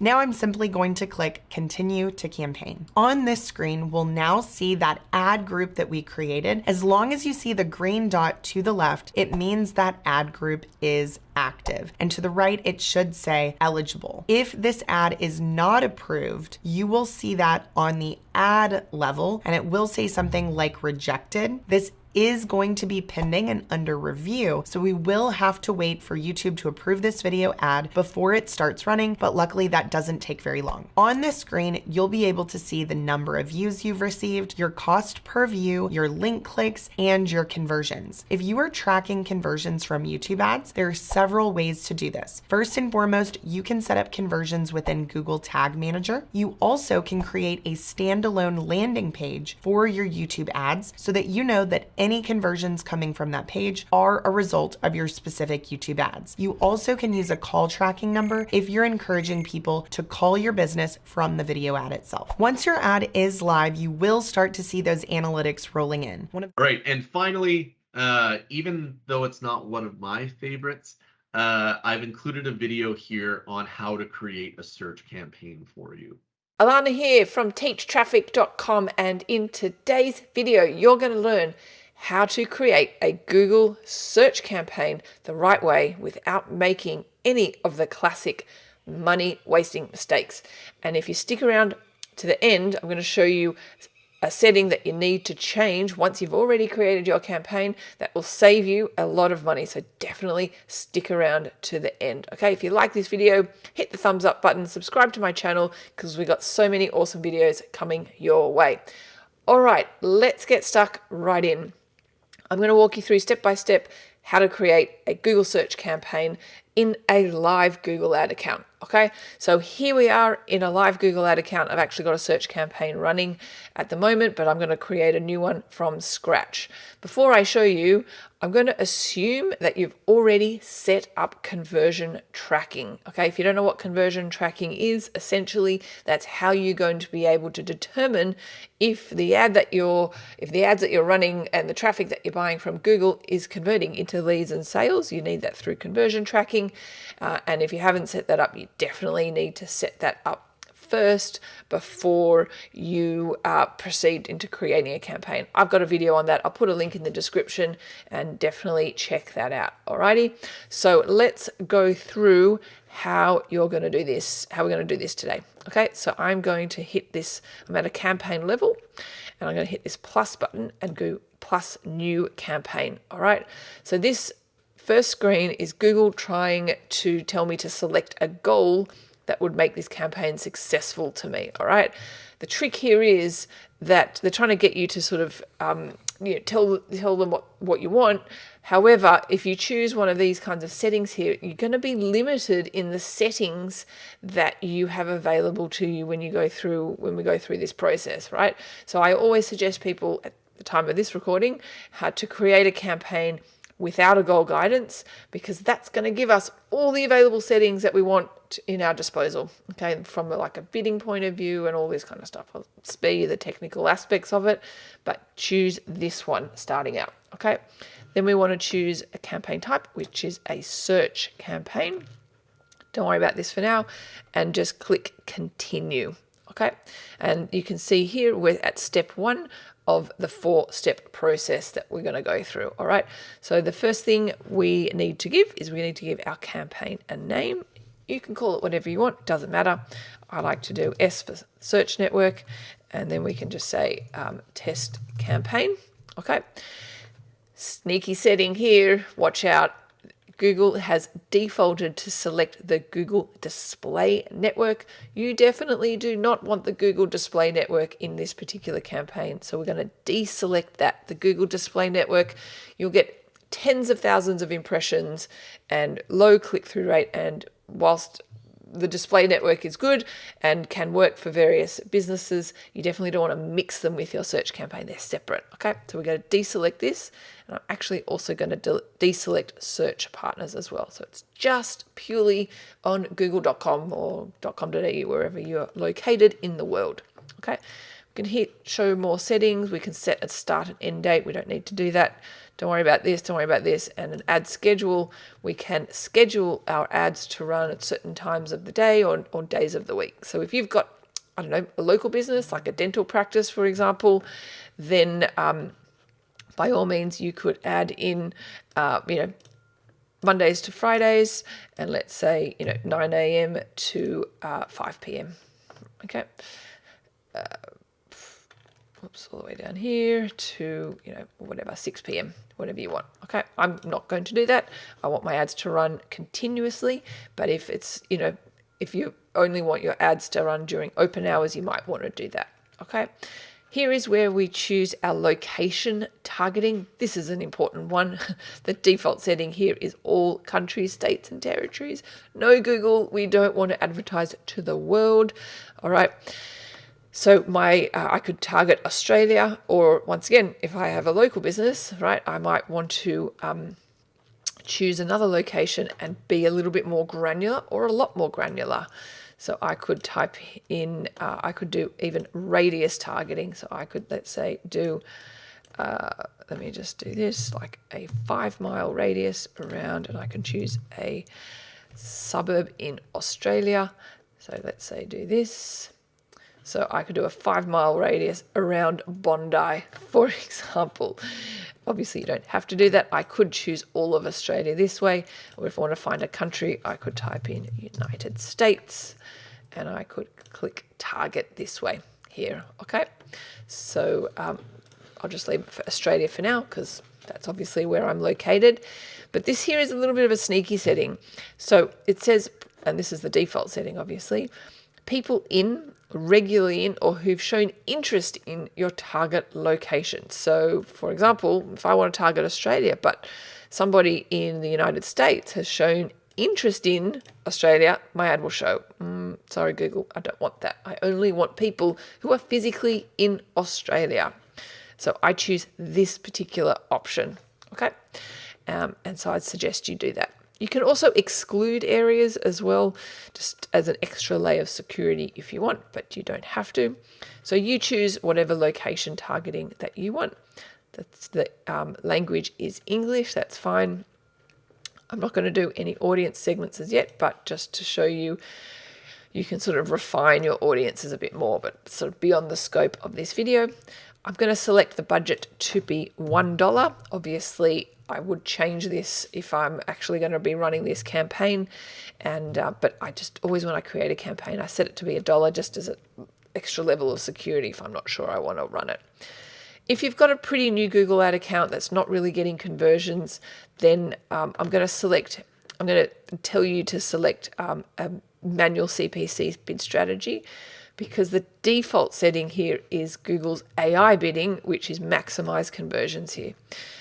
We don't want to do that just yet, Google. We may, once we've got our campaign running and we're getting leads and sales and it's got conversion data under its belt and that Google's machine learning has got a bit of an idea of who we want, then by all means we can do Google's automated bidding of, maximize conversions or target CPA, which is actually a good one.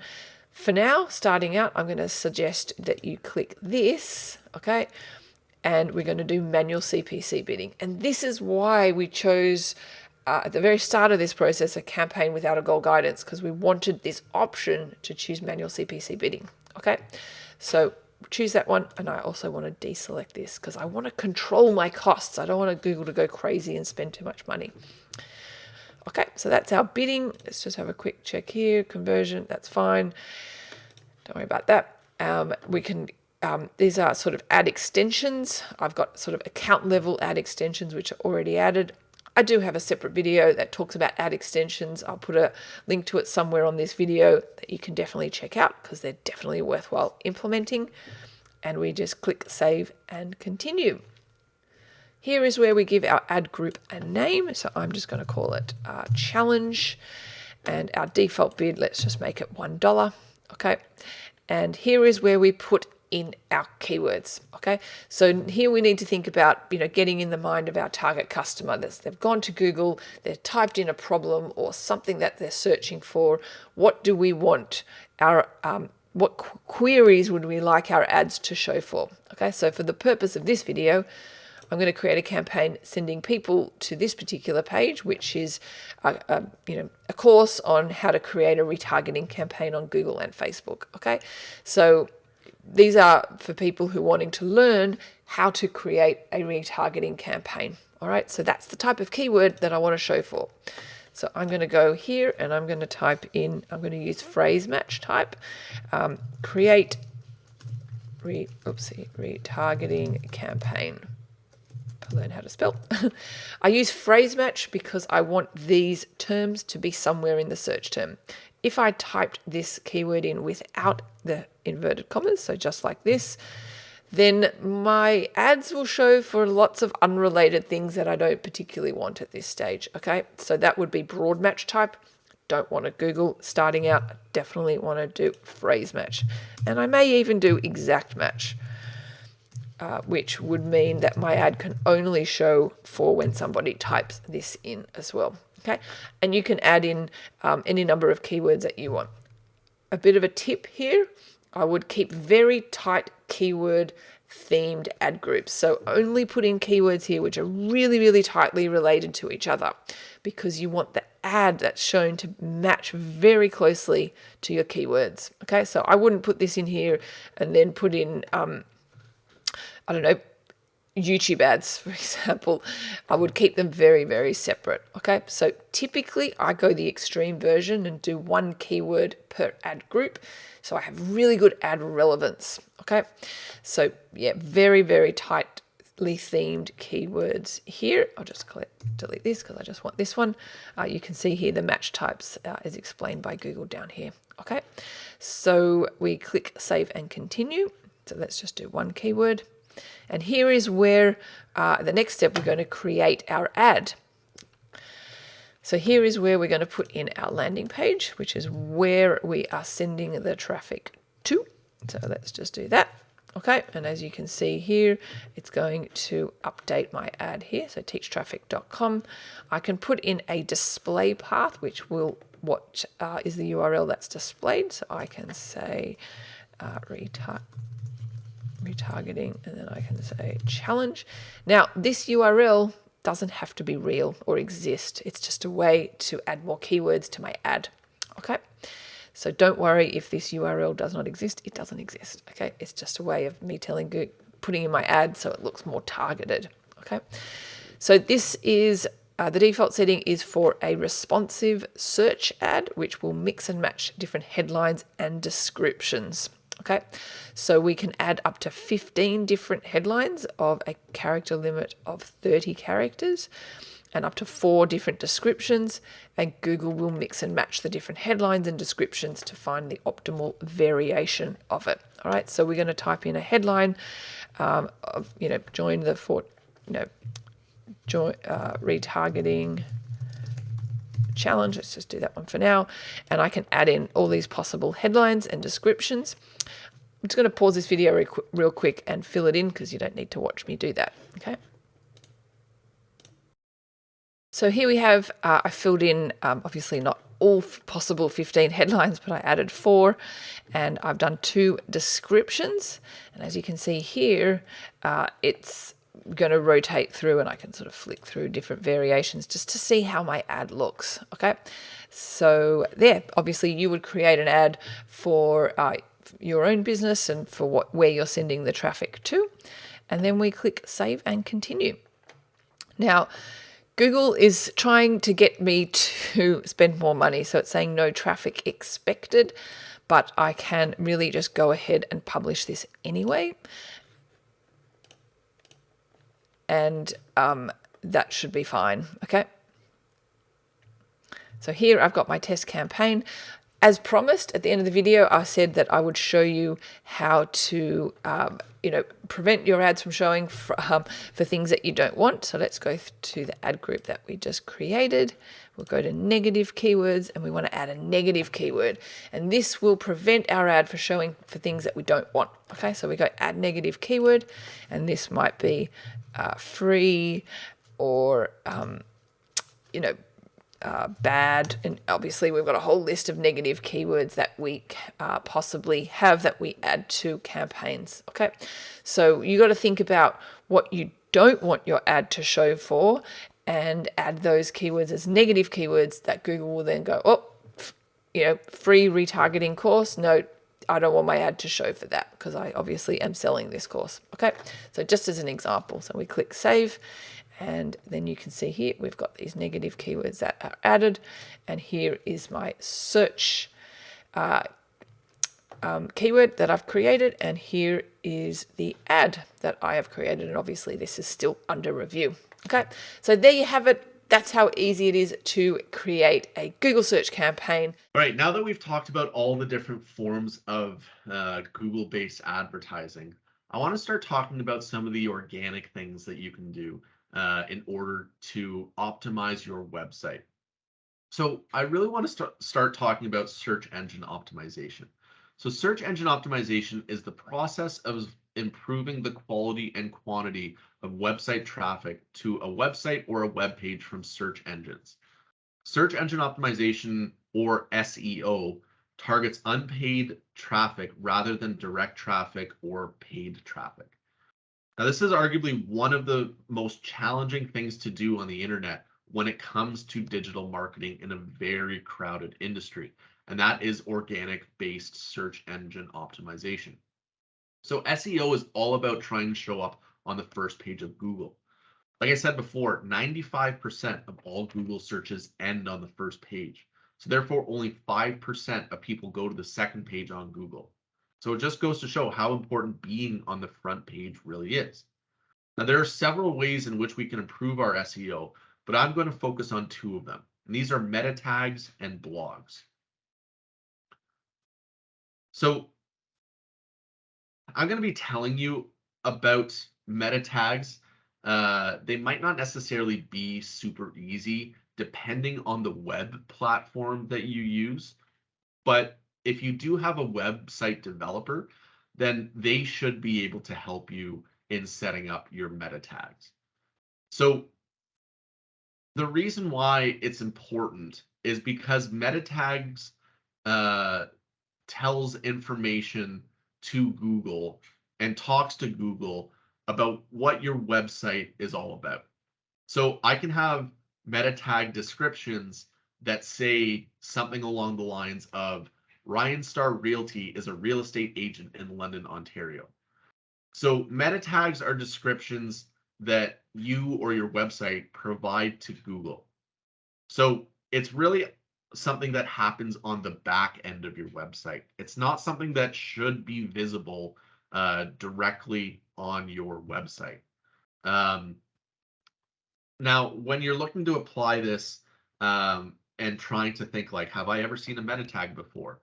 Whenever you search for something on Google, the result that comes up, like say I search the realty firm and the realty firm blue hyperlink, that's actually what's known as a meta tag title. And then underneath that, there'll be a small description that will say something like, the realty firm is a real estate brokerage in London, Ontario. That's what's technically called a meta tag description. And then the link is a meta tag link. So meta tags appear in the coding back end of your website. So they can get complicated. However, some websites do make it easier just to include information and then it codes it for you. So again, this is some pretty high level stuff. So you might have to work with your web developer for it. But if you can add meta tags on your website that describes what your website does and in what areas, then you'll have a higher likelihood to show up on Google's first page. So for example, when I first started with the realty firm, I searched real estate brokerage London, Ontario, or real estate firm London, Ontario. And even though our name is the realty firm, we didn't even show up until like page 12 or something. But then just from including meta tags on the back end of our website, again, it's complicated. You might not even know what they are. We moved up from page 12 to page 4, just from including like 6 meta tags on our website that says real estate London, Ontario, real estate Southwestern Ontario, real estate brokerage Woodstock, Ontario, right? In all the markets that we're currently in. So again, I know I've said this a couple times in this slide, meta tags can be complicated, and if you aren't a digital marketer, you probably never heard of meta tags. So again, look at your web developer, try to work with them on meta tags, see if you can get suggestions from them as part of your service or as part of your subscription fee to see if they can assist you in creating these meta tags. So the next search engine optimization that I want to talk about are blogs. So I'd like to ask, do you read a blog? And if you do or if you don't read a blog, do you think blogs are valuable? And even furthermore, what do you think the purpose of blogs are? Well, you might have said that you don't read a blog. You might think that blogs are kind of valuable, and you might think that a blog's main purpose is to share information. So to a non-digital marketer, it's totally correct, right? You might think that a blog is a great way of showcasing your knowledge and showcasing everything that you know about that specific topic. But for digital marketers, the whole purpose of blogs on websites is that you can constantly update and increase the content and the relevant content on your website without having to add additional pages. So the way that Google ranks your website, or the way that Google understands what your website is about, is that it will scrape your website, it'll go through your website, it'll try to find certain words that gets it to understand, you know, how your website really operates, or what your website is mainly about. So with that, the more times that or the more pages on your website that describe who you are or what your business is, the higher likelihood that Google will then, rank your website higher.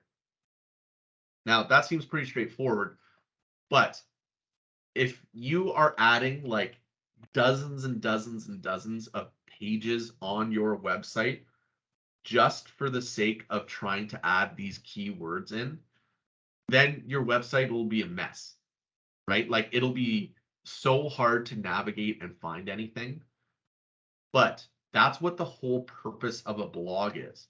A blog is an opportunity for you to add an unlimited amount of pages to your website that have certain keywords in them through any sort of content sharing through your blog, right? Like, if I had a website and I, were to go through it and there were like 75 different pages for me to visit, then I would get totally lost.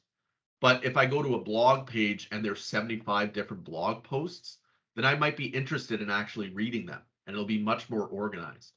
So you can achieve the same thing by creating these types of blog posts, right?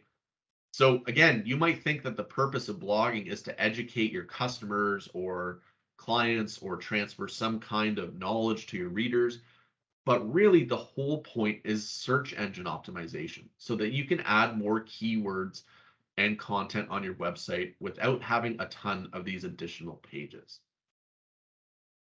So if you can post like a 250 word blog like once a week, then you'll be able to accomplish a ton when it comes to search engine optimization. So there's a couple different kinds of blogs. So the first, what I want to look at, I want to look at the types of posts, or the types of blogs. So there's the how-to post, the list-based post, and the newsjack post. So a how-to post, relatively straightforward. It's how to do something, right? Maybe it's hot summer landscaping tips, or how to stage your house, or how to, do anything related to real estate. Then there's a list-based post, where maybe it's a list of things people can do for their homes. Might not just be for selling, it can be for maintenance as well, right? So you can have 10 winter maintenance tips. And then a newsjack post is trying to use something that's happening in the world as the theme or the reason for the post. So for example, maybe you are writing a blog post during the Olympics, and you make a post something like gold medal staging strategies, right? So that's what a newsjack post is. Now, you might think that there's nothing new to write about real estate, right? You might think that everyone has written everything there is to say in the real estate industry. And it's going to be hard to come up with a brand new idea that no one's ever talked about. But that's okay, because blogs don't need to be 100% original. Again, the whole purpose is to add content on your website so that Google will see that it's more relevant for specific search terms. So don't just go and copy one specific blog post from a realtor across the world and copy it and post it on your blog, right? Like, don't plagiarize, don't do anything like that. But look to see what other realtors are writing about and put your own personal spin on it, so that you can be talking about the same things that other realtors are talking about, but it's just from your viewpoint, right? You don't need to reinvent the wheel here. You just need to have a way to post more on your website so that these keywords can be indexed by Google. So in order to really capture all the search engine optimization benefits and requirements through blogs, there are a few things you need to do and will need to see happen. First of all, you need to actually set up a blog on your website. So most websites have this function housed within them. And if yours doesn't, then you can use an outside source like Wix or WordPress or Blogger and a ton of other ones for free. Next, you'll need to select consistent keywords or phrases throughout all of your blog posts. So for example, if I'm trying to improve my ranking for the search term London, Ontario real estate agent, I would need to make sure that in all of my posts, I have somewhere in there that the phrase as a real estate agent in London, Ontario, or something along those lines. That way that Google can start to find out about the content on your website, and that content is about a London, Ontario real estate agent. So anytime you post, you'll need to work those phrases or keywords in a handful of times. Next, you need to link to other websites that rank highly to add validity to your website. So for example, if I'm writing a blog for the realty firm, then I might add a hyperlink to realtor.ca, or maybe like a Scott McGilvery or an HGTV article, or maybe to a fellow realty firm realtor website, right? The more websites that you can naturally link to, the better. And then finally, you need other valid websites to link to yours. So if you know anyone that's blogging, ask if they can link to one of your articles, or, as we're all working on this together, maybe see if other realtors that are working here at the realty firm can link to your blog as well, right? That can go a really long way in search engine optimization rankings. So then you can start having that organic content when you do write these blogs that you can share on your social media pages as well, right? So you can post on Facebook directing people to your latest blog, and you could start to double dip on content a little bit, right? Maybe post an Instagram story with a link to your blog. So this is what blogs really allow you to do, and they are incredibly valuable. They can be time consuming, but again, if you use a platform like Unbounce that we talked about previously, then that'll get you started a little bit, and just see what other people are writing about too, and become inspired by that. So next we have Google Analytics. So Google Analytics is a web analytics service offered by Google that tracks and reports website traffic. So Google Analytics is used to track website performance and collect visitor insights. It can help organizations determine top sources of user traffic, gauge the success of their marketing activities and campaigns, and track goal completions, such as purchases, adding products to carts, discover patterns and trends in user engagement, and obtain other visitor information such as demographics. Now, this is a really important step in marketing evaluation because you can see where your traffic is coming from. You can see if it's coming from Facebook, maybe it's coming from an organic search, maybe it's coming from a Google paid display campaign, maybe they're coming directly to your website. Google Analytics helps provide an overall understanding of what advertising is most effective when figuring out who is coming to your website and how they got there. So the whole reason why you want to use analytics is because you want to see how your dollars are being spent most effectively. If I see that most of my ads are coming from Facebook, then maybe I don't necessarily want to run Twitter ads anymore. If I see that most of my ads are coming from a specific QR code, then I'm going to run that same promotion again, right? Because it worked the last time. So this is what Google Analytics allows you to do. It allows you to understand who's coming to your website, why they are coming to your website, when they are coming to your website, and how they are coming to your website. So this is a quick tutorial on how you can install Google Analytics. And again, it's such a valuable tool when it comes to budgeting and using your marketing dollars effectively. If you're wondering how to set up a Google Analytics account, you've come to the right place. In this video, I'll show you how to set up an account and how to add Google Analytics to your website.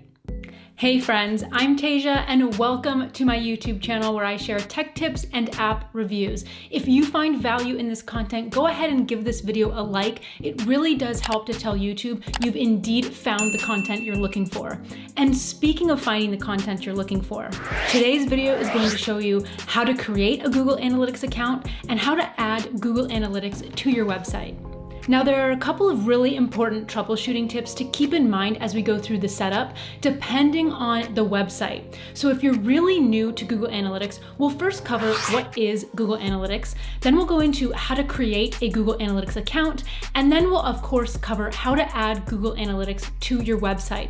Specifically, we're going to cover how to add Google Analytics to a Wix site and how to add Google Analytics to a WordPress site. Let's go. So what is Google Analytics? Google Analytics is a free web analytics service offered by, you guessed it, Google. So in a nutshell, Google Analytics allows you to track and report website traffic, video, social network traffic, as well as measure your all-important return on investment, or ROI.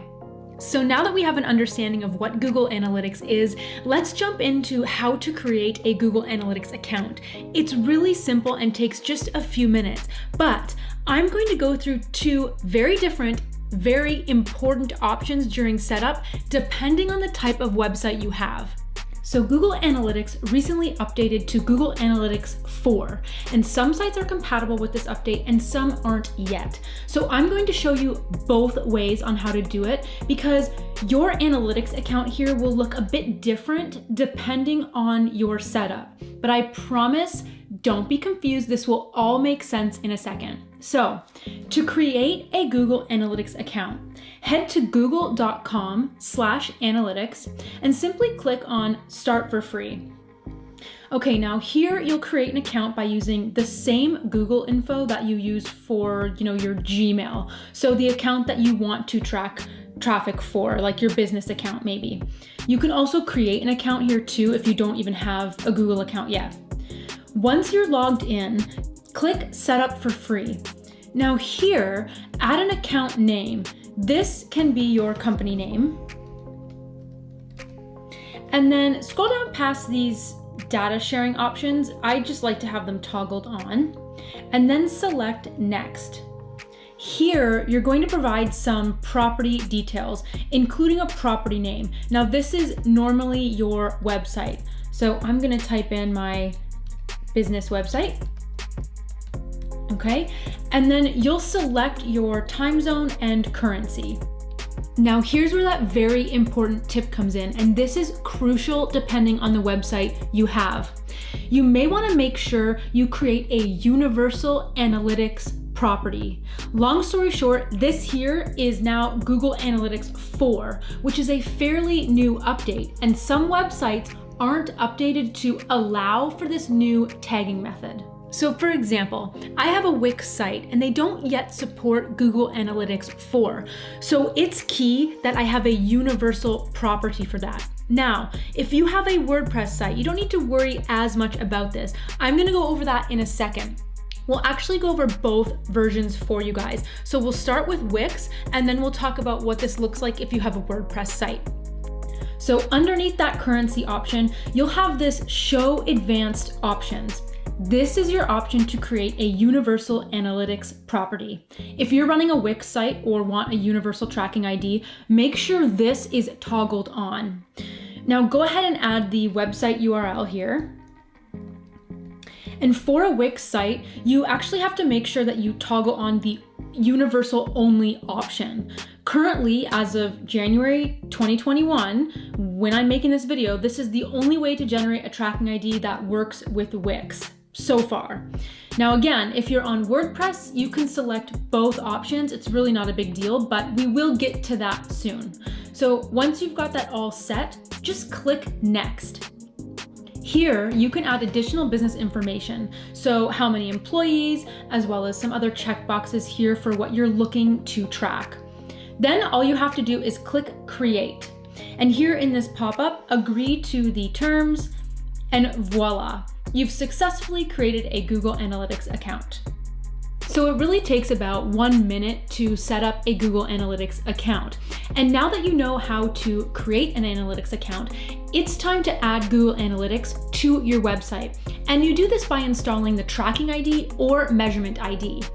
Now again, remember, there's different ways to do this depending on the site that you have. So I'm gonna walk you through a couple different options here so you at least understand where to find the code and what code you're looking for in your Google Analytics account, and then how to add that to your website. So in keeping with installing for a Wix account, if you selected the universal option, your screen is now going to look like this.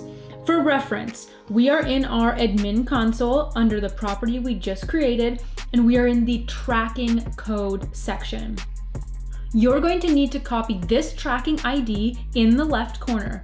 It's the UA- followed by a bunch of numbers.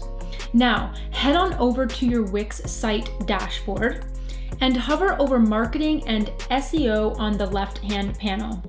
Then select Marketing Integrations. Right here is an option to connect your Google Analytics account.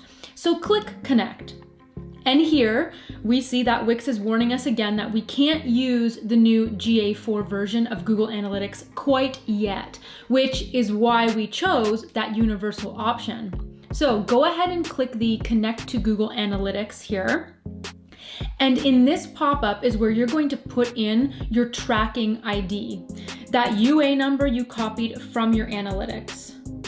So paste in that tracking ID and toggle on the IP anonymization and click Save. Voila, Google Analytics is now connected to your Wix website.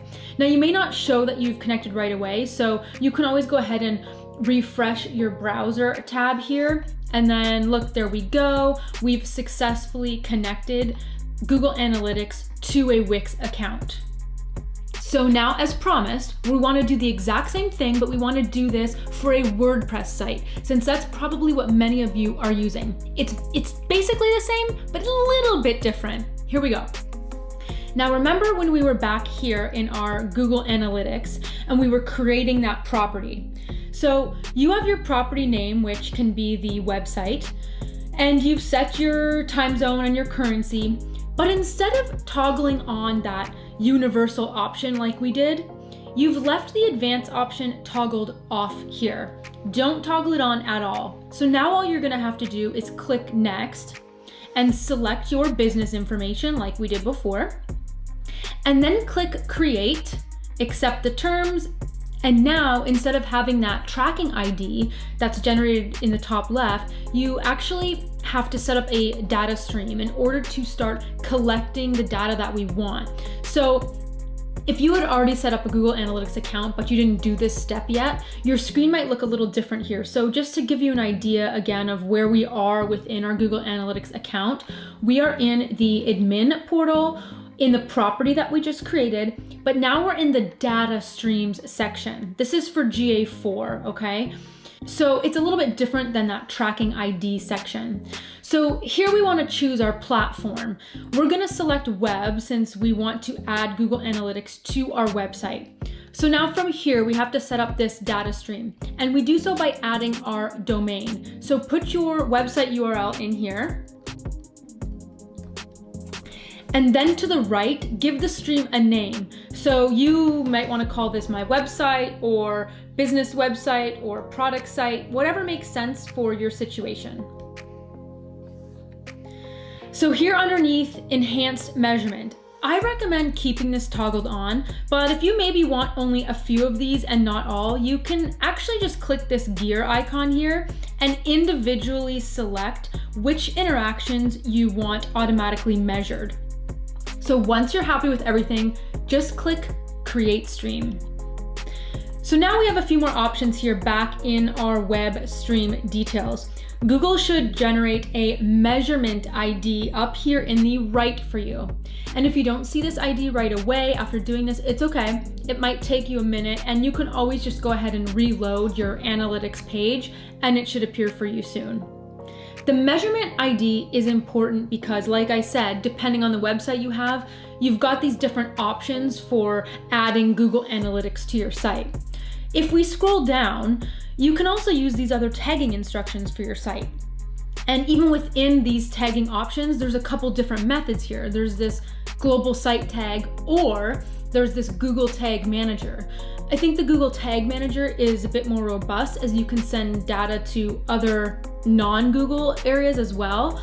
Either of those will work for WordPress sites. So if you're more comfortable copying and pasting, say, this code into the head of every web page you want to measure, then this section is for you. But I think we can be even simpler with this. And it's really easy to simply copy the measurement ID up here. This is this G code in the top right, just like we did with that tracking ID earlier.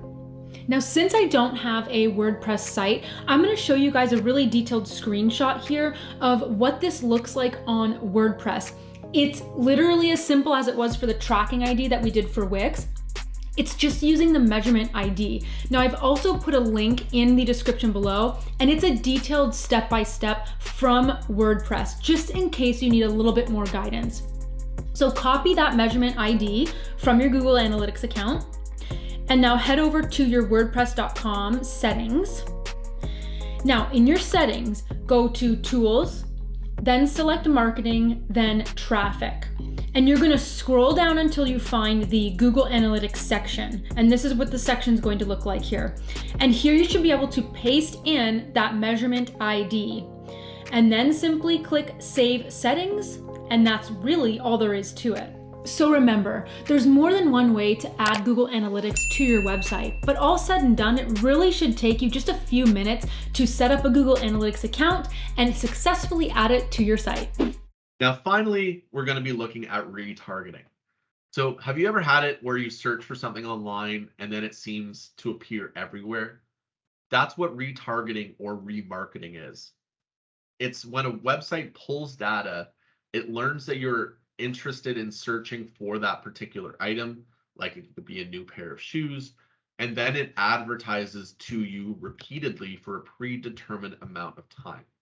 So for example, there's one time I was searching for a new pair of Nike running shoes.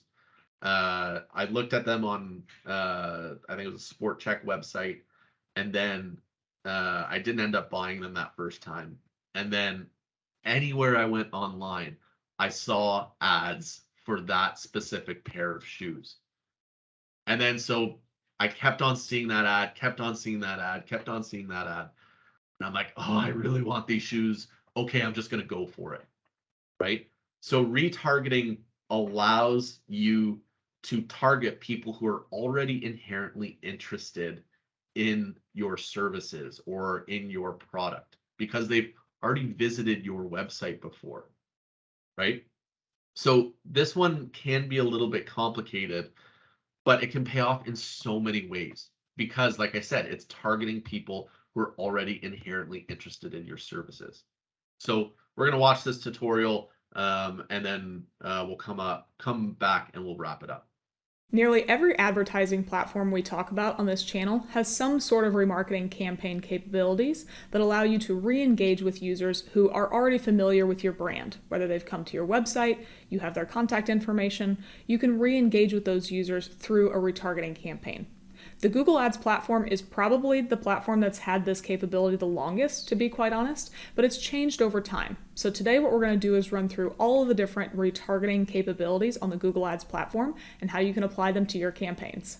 To build your audiences in the Google Ads interface, we need to be in Audience Manager. That's where we're going to spend the bulk of our time during this video. If you don't know where Audience Manager is, you can come up to the Tools and Settings option up here, open this big old menu, and Audience Manager is going to be right here at the top of the shared library. Once you click on that, it'll land you on a page that looks something like this. As you can see, we already have a number of audiences in this account. This is the placeholder account that Joe and I use to do a lot of these videos, so some of these will pop up as we go through a couple different examples. But let's go ahead and start to look at the different types of remarketing audiences we can make in Google Ads. To have the highest category list, we just want to come over here and click the blue plus sign, and now we can see the 5 different types of remarketing audiences we can create in Google Ads. Website visitors, app users, YouTube users, customer list, and custom combination. I'm going to preface this video and say that some of these sections are going to be longer than others because we have examples we can use and other ones we don't. We'll do our best to give you the overview of each of these different types, but just know that we might not have all of the exact examples to look at in the moment. So let's get started with the first one. I think it's most common, and we're probably going to spend the most time on it because it'll have a lot of the settings that'll be evident in the other audience types, and that's website visitors. A website visitors remarketing audience does pretty much exactly what you'd expect. It allows you to create an audience of users who have engaged with your website in one way, shape, or form. The first thing you'll do is give it an audience name up at the top. I'm not going to do that because I don't need to. We're not going to save it. But then the next set of rules down here is going to be how we define the audience based on the actions that people took. So there are a couple different options here. We can start off with list members, and this is going to let you select the type of visitors from which you'd like to create the audience. You can see visitors of a page is already pre-selected, but there is a drop-down available here that has 4 different other options available that we'll go through in a little bit. But just wanted you to know that there are different types of lists you can create, and we'll do each of those in a second. Since we're sticking with visitors of a page, the visited page section down here below, where we create the actual page rules, hasn't changed yet. Before we get to this match any rule group piece, I want to go over the settings that we can do in this box here. This is where we'll set up the actual page URL rules that we want to contain in the audience. So let's say, for sake of example, a very common audience is anybody who hits a thank you page. So let's say we want to target anybody who hit a thank you page on our website. We would leave this as page URL, contains, and then we can easily just type in thank you off to the right. You'll see that when I did that, the audience list size over on the right-hand side tried to change and give us some information, but there's nobody who's actually hit a thank you page because this page doesn't exist on this website. So there's not going to be any cookies in that list, but now you can see how you add the different URL rules into the Google Ads Audience Builder. After we've done that, you'll notice there are a couple of drop downs that we can choose here. The first one I'm going to go over is going to be the one that's a little further off to the right and contains. I just left this as contains because I want anybody who hit any page that contains thank you anywhere in the URL string, because that's going to be the thank you page naming convention that we've used on this example site. But you can choose a number of different options here. So you can say that the URL equals, which means it has to be exactly what you add into the space off to the right. You can use starts or ends with. So again, depending on your naming convention, make sure that you're choosing the right one here. You can then also use does not contain, does not equal, does not start with, and does not end with. So based on the naming convention of how you are creating your web pages and how you're trying to find users and segment them into different audiences, make sure you've chosen the right operator here to determine which pages people have visited or not visited on your site. The second drop down, which is actually the one that's a little bit further off to the left, instead of page URL, you can use refer URL, which means that this is the site that somebody was on right before they came to your website. This would be great if you have a partner company that you're working with and you added one of your links to their website. So if somebody is browsing their website and then clicks on the link to come to your site,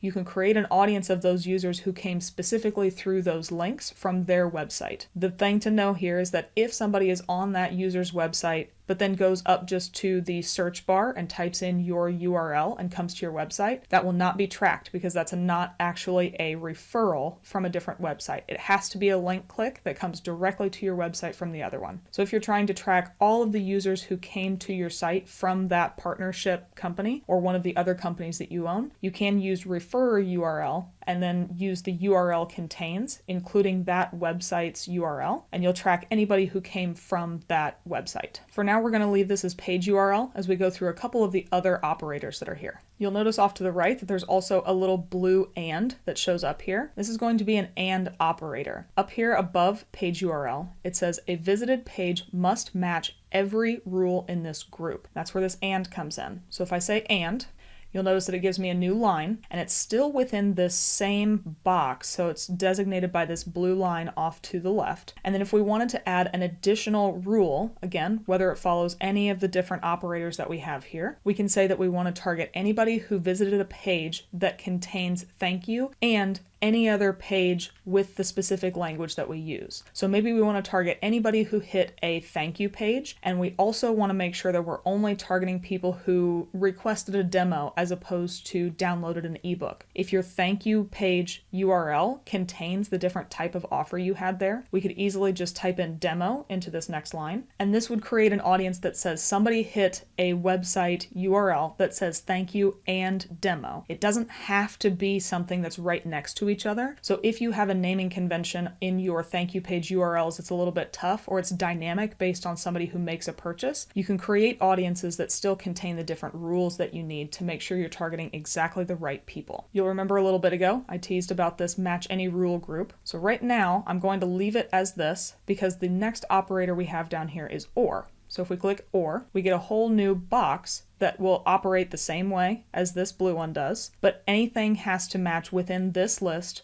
or anything within this list. So now we can create an audience that says anybody who hits a thank you page URL that also contains demo, or anybody who hits a page URL that contains, and then any other language that we want in here. This is allowing us to build on the list, adding these or statements, whereas adding and statements within this box is narrowing the focus of the users that we're trying to reach. So let's say for sake of example here, I wanted to change this second one and change it to refer URL and just say that I came from an example website. That means this audience is going to contain anybody who hit a thank you page URL that also contains demo, or anybody who came from the refer URL of example.com. That's because we still have this option chosen as match any rule group, so they can hit this box or this second box. But if we come up here to this drop down, you can see that the other option is match every rule group.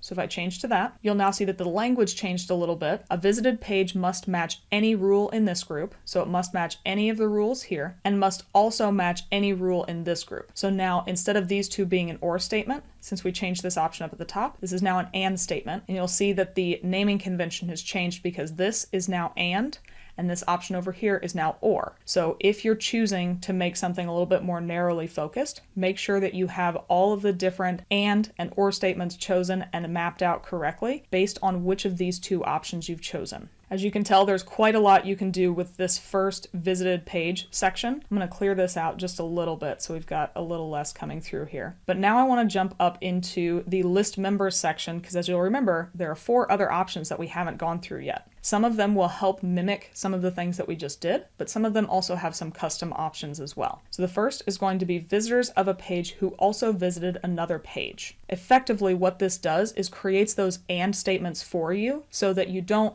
get too tongue-tied and turned around in the visited page original type of audience. So here we have the same options. So include people that visited a page with the following rules, and also include people that visited this second page with the following rules. So again, we did that up at the first option. This is just laid out in a way that's a little bit easier to follow. The next option is going to be a slight tweak on this type of rule, and it's visitors of a page who did not visit another page. So effectively in this option, we're trying to target anybody who visited a page URL that contains thank you. And then we also might want to say they also didn't visit a page that contains pricing.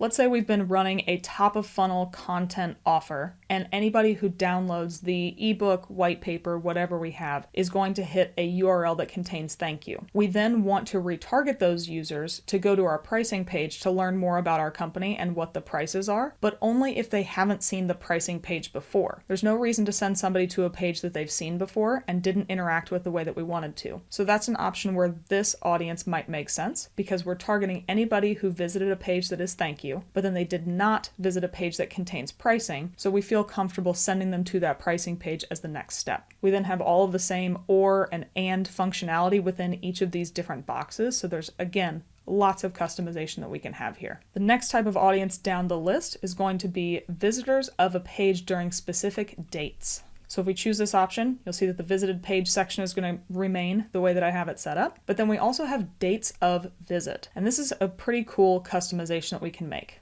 In this first dropdown, you can choose somebody to have visited either before after or between certain dates. So let's say you have changed the content of your website and maybe you rebranded and you want to engage with users who saw your old branding and let them know that you've updated. You can create an audience of users who visited your site before your branding switchover, select the date of your brand change, whatever day that was, and then you can start to remarket to them and show them that you have updated your website, you have a new brand, talk about your new products, all that good stuff. You can do the same thing with an after date. Maybe something has changed and you want to engage with users who have only visited your site after that brand relaunch, so you can target them separately. And then lastly, you can create audiences of users who visited your site during specific times. So it can be between specific dates. So I can come in here and say maybe April 4th to April 10th. I want to create that audience. And anybody who visited my site during those dates will be in this audience. It could be something where you had a big sale going on, or you got a lot of extra traffic that's not normal to your site, and you either want to target or exclude them in your campaigns moving forward. You can create very customized audiences based on specific page URLs or the dates that they visited the website.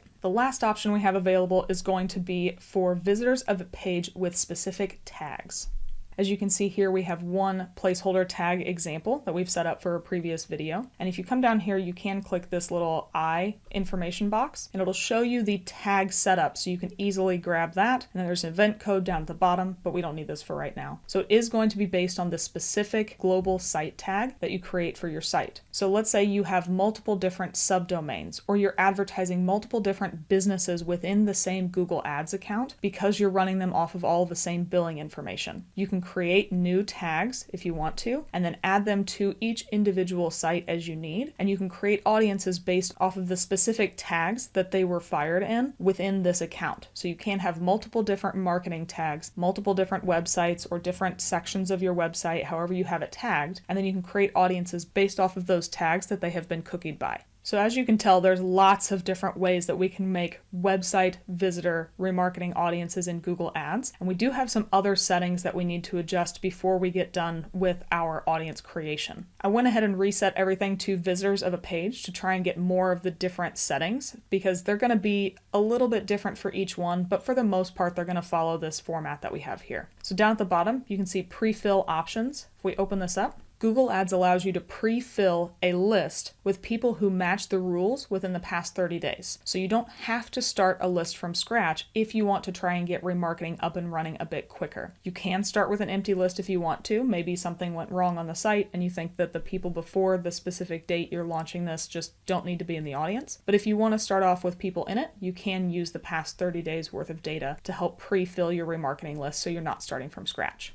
Next, we need to choose the membership duration. So how long do you want somebody to be eligible to be in this audience? You can have anything from 1 day on the low end up to a maximum of 540 days. So that's about a year and a half. There's lots of different strategies around remarketing audience cookie duration, which we won't get into on this video, but this is effectively saying anybody who hits the rules that I've created up the top, I want them to remain in this audience for this length of time before churning out and no longer being part of the audience. If they are within the audience, and let's say we've got the 30-day limit here, and somebody hits this thank you page URL, if they then get to day 20 and hit the thank you page URL again, that 30 days will refresh. So it's not just from the first time that they did it, it's from the most recent time that they did it. The last option down here at the bottom is just a quick description that can go along with your audience name. You don't have to write a description, but if you want to help keep things clear and make it so you can understand what the parameters are within this audience, you can write your own description here if you want to.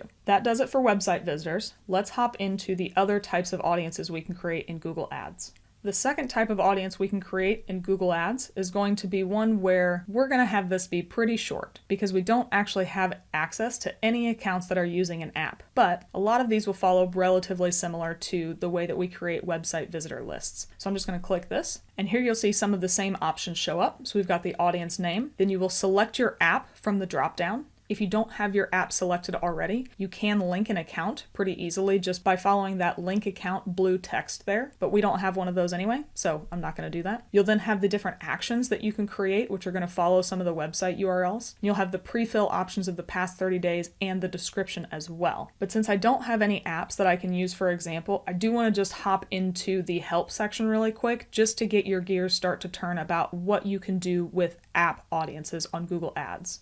Here you'll see that there does seem to be some changes coming in spring of 2021, so that'll hopefully make it a little bit easier for you to target your users from your apps, but you can get some examples of what types of audiences you can create from these blue links down here. All users except those who have taken a certain action, users who have taken multiple different actions, or users who took one action but not another. So these translate relatively quickly into website visitors. So this could easily be translated into website visitors just to make it easier to follow. All visitors except those who've taken certain actions, all people who have visited multiple different pages of the site, or users who visited certain pages but not other pages. If you have an app and you paid attention during the website visitors portion, it should be relatively easy for you to follow and translate the different options that you can use for Google app remarketing audiences. I'm sorry I don't have a better example, but this at least gets you started down that path. The third type of remarketing audience we can create for Google Ads is actually going to be all of the YouTube user lists that are available. You can see here that the builder is slightly different. We've got the list members. You need to make sure that you have your YouTube channel selected, so we have Paid Media Pros here. And then at the bottom we have the same pre-fill options and member duration that we had for website visitors. Those are going to work in exactly the same way, so I'm not going to go in depth there. At a very high level, the biggest customizations we're going to make are going to be based in this list members section here. So the preset is going to be viewed any video from a channel, but there's lots of different options we have available for YouTube remarketing audiences. That first one is going to be viewed any video, but there's a number of other ones based on specific views. It can be that somebody viewed a certain video or group of videos, anyone who viewed any video as an ad, or viewed certain videos as ads. So there's lots of different ways you can customize which videos were viewed on your channel. You can also create audiences based on how people engage with your channel as a whole, whether they've subscribed to it or they've visited your channel page. And then there are some engagement audiences we can create as well. Anybody who liked any video from your channel, added a video from your channel to a playlist, or shared any video from your channel. As you can tell, I'm taking a very high level pass at all these different audience types because Joe actually already put together a video that goes way more in depth than what I'm going to do today about all of the YouTube remarketing targeting options, and you can check that out in the top of your screen right now if you want to learn more about that. For now, I'm going to hop out of here and let's go to the next type of remarketing audience we can create. Moving down the list under the YouTube users, customer list is going to be the next option. And this is again where we're going to be a little bit hampered by what we can do in this account specifically. And I'm guessing that a number of you will also see this error, so I want to run through it. If I click customer list, you'll see here that your account is not currently eligible for customer match, and then you can learn more about Google's policies. So let's go ahead and do that real quick. Over the past couple of years, Google has tightened who can utilize customer match in their account, and you need to make sure that you meet the requirements that are listed here. You need to have a good history of policy compliance. You're not constantly breaking the rules and getting into disapproval trouble. You've been paying your bills, so you have a good payment history. You need to have been on Google Ads running ads for at least 90 days. So that means that it's going to take at least 3 months before you're able to use customer match with a brand new account. And you have to have spent more than $50,000 in US spend in the lifetime of the account. So it's not necessarily once you hit day 91 that you're eligible. You have to have spent more than $50,000. As you can tell, if you don't meet the criteria that's here, Google will not let you upload a customer list. But for those of us that can, let's go ahead and hop into an account and we'll talk through what we can use here. In an account that's eligible for customer match, rather than getting the alert that we got in the previous placeholder account, you're going to get a screen that looks like this. We have the ability to add an audience name up at the top, and then the biggest section is going to be around the data that you upload. So if you're not familiar, a customer list or customer match list is going to be an uploaded list of user information that you have gathered in one way, shape, or form. It needs to be compliant with all of Google's customer match policies. You'll see that there's a checkbox down here for that. If you want to learn more, you can follow this blue link. It basically says that you can't have stolen user information and trying to target them utilizing customer match. Don't do that because Google will get really mad at you. But once you upload that user information, Google will go out and match it as well as it can to all of the different users on the Google network, put those users in an audience, and allow you to target or exclude them in your campaigns based on how you want it used. The first option that we have here is we need to select the type of customer data we want to upload, and there are 3 different options. The first is probably the most common, it's what I'm going to talk through today, is uploading email, phone number, mailing address, personal information effectively. But if you also have either user IDs or mobile device IDs, you can also upload those into Google Ads as well and target them in the same way that you would utilizing the list that we're going to talk through today. For now, I'll just leave this as the top option. You can then see the 6 different pieces of information that Google allows you to upload. And if you need to utilize a template, you can click the blue link here and it'll download for you. But if you hover over each of these, you'll see that there is a little bit of a guide to tell you what the template needs to be. So you can upload an email, it needs to look like this. Phone number has a number of different formats. First name and last name are pretty self-explanatory, but the country gets a little bit more specific. You need to make sure that you are utilizing the 2-letter country codes that Google supports, otherwise it will not match. You can look those up if you need to, but make sure you're utilizing only that 2-letter country code. And then zip codes need to also follow the international formats. There are a number of different options you can utilize here. Once you've put your data in a file and you're ready to upload it as a CSV, you then need to choose if you're going to upload the plain text data, meaning that you can read it, it's not hashed. More than likely, most of you are going to be utilizing this option, so then you can just choose your file and upload. But if you do have the ability to hash your own data, you need to make sure that you're only doing that for email, phone, first name, and last name. Google says here that country and zip needs to not be hashed so it can read it a little bit easier.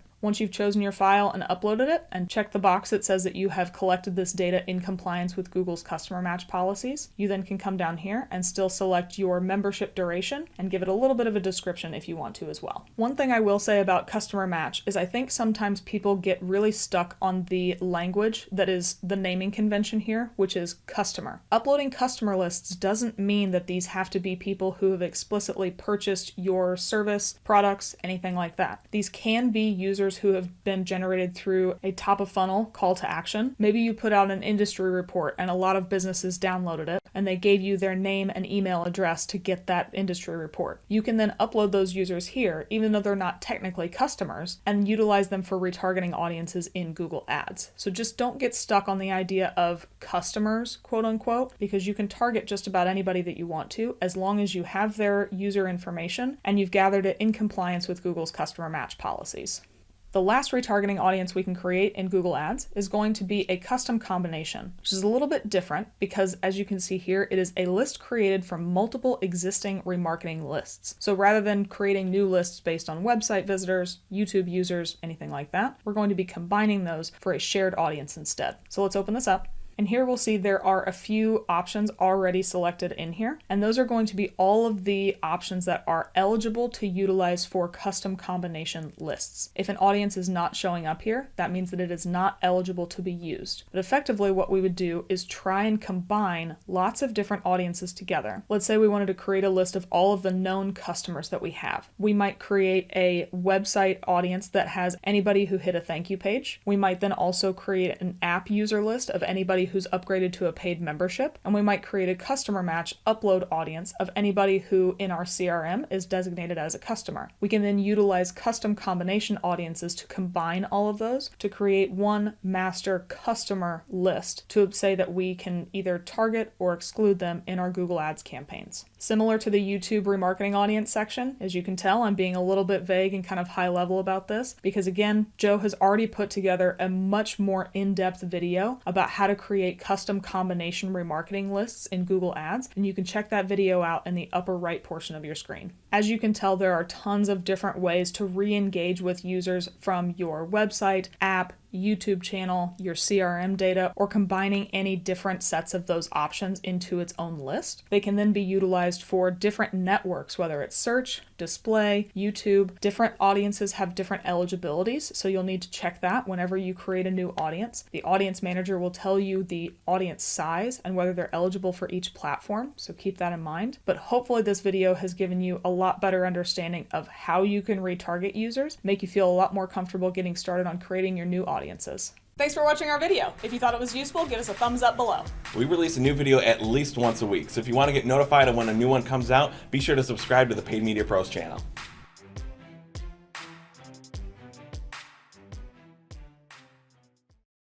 All right, so this was a look at Google-based advertising. Like I said at the beginning, this can be one of the more challenging advertising methods, but it can be a very, very valuable addition because it's a little bit complicated, right? Facebook and Instagram advertising are so user-friendly, which is awesome because it makes it really easy for people who don't necessarily know digital marketing. But if you are interested in Google-based advertising, it can be a massive upgrade on just Facebook and Instagram advertising. Again, because a lot of people don't necessarily know how to use it properly. So if you can use Google-based advertising and use any of the tutorials you might have watched today, or do a little bit of additional self-learning, then it can be an amazing addition to your digital marketing portfolio. All right, well, that's it for today. Like I say every single time, if you do have any questions, definitely feel free to let me know, especially when it comes to Google-based advertising, because this, like I said, can be one of the more complicated aspects of anyone's digital marketing portfolio. So if you have any questions, definitely feel free to let me know. All right, well, thanks for your time, and I look forward to chatting soon.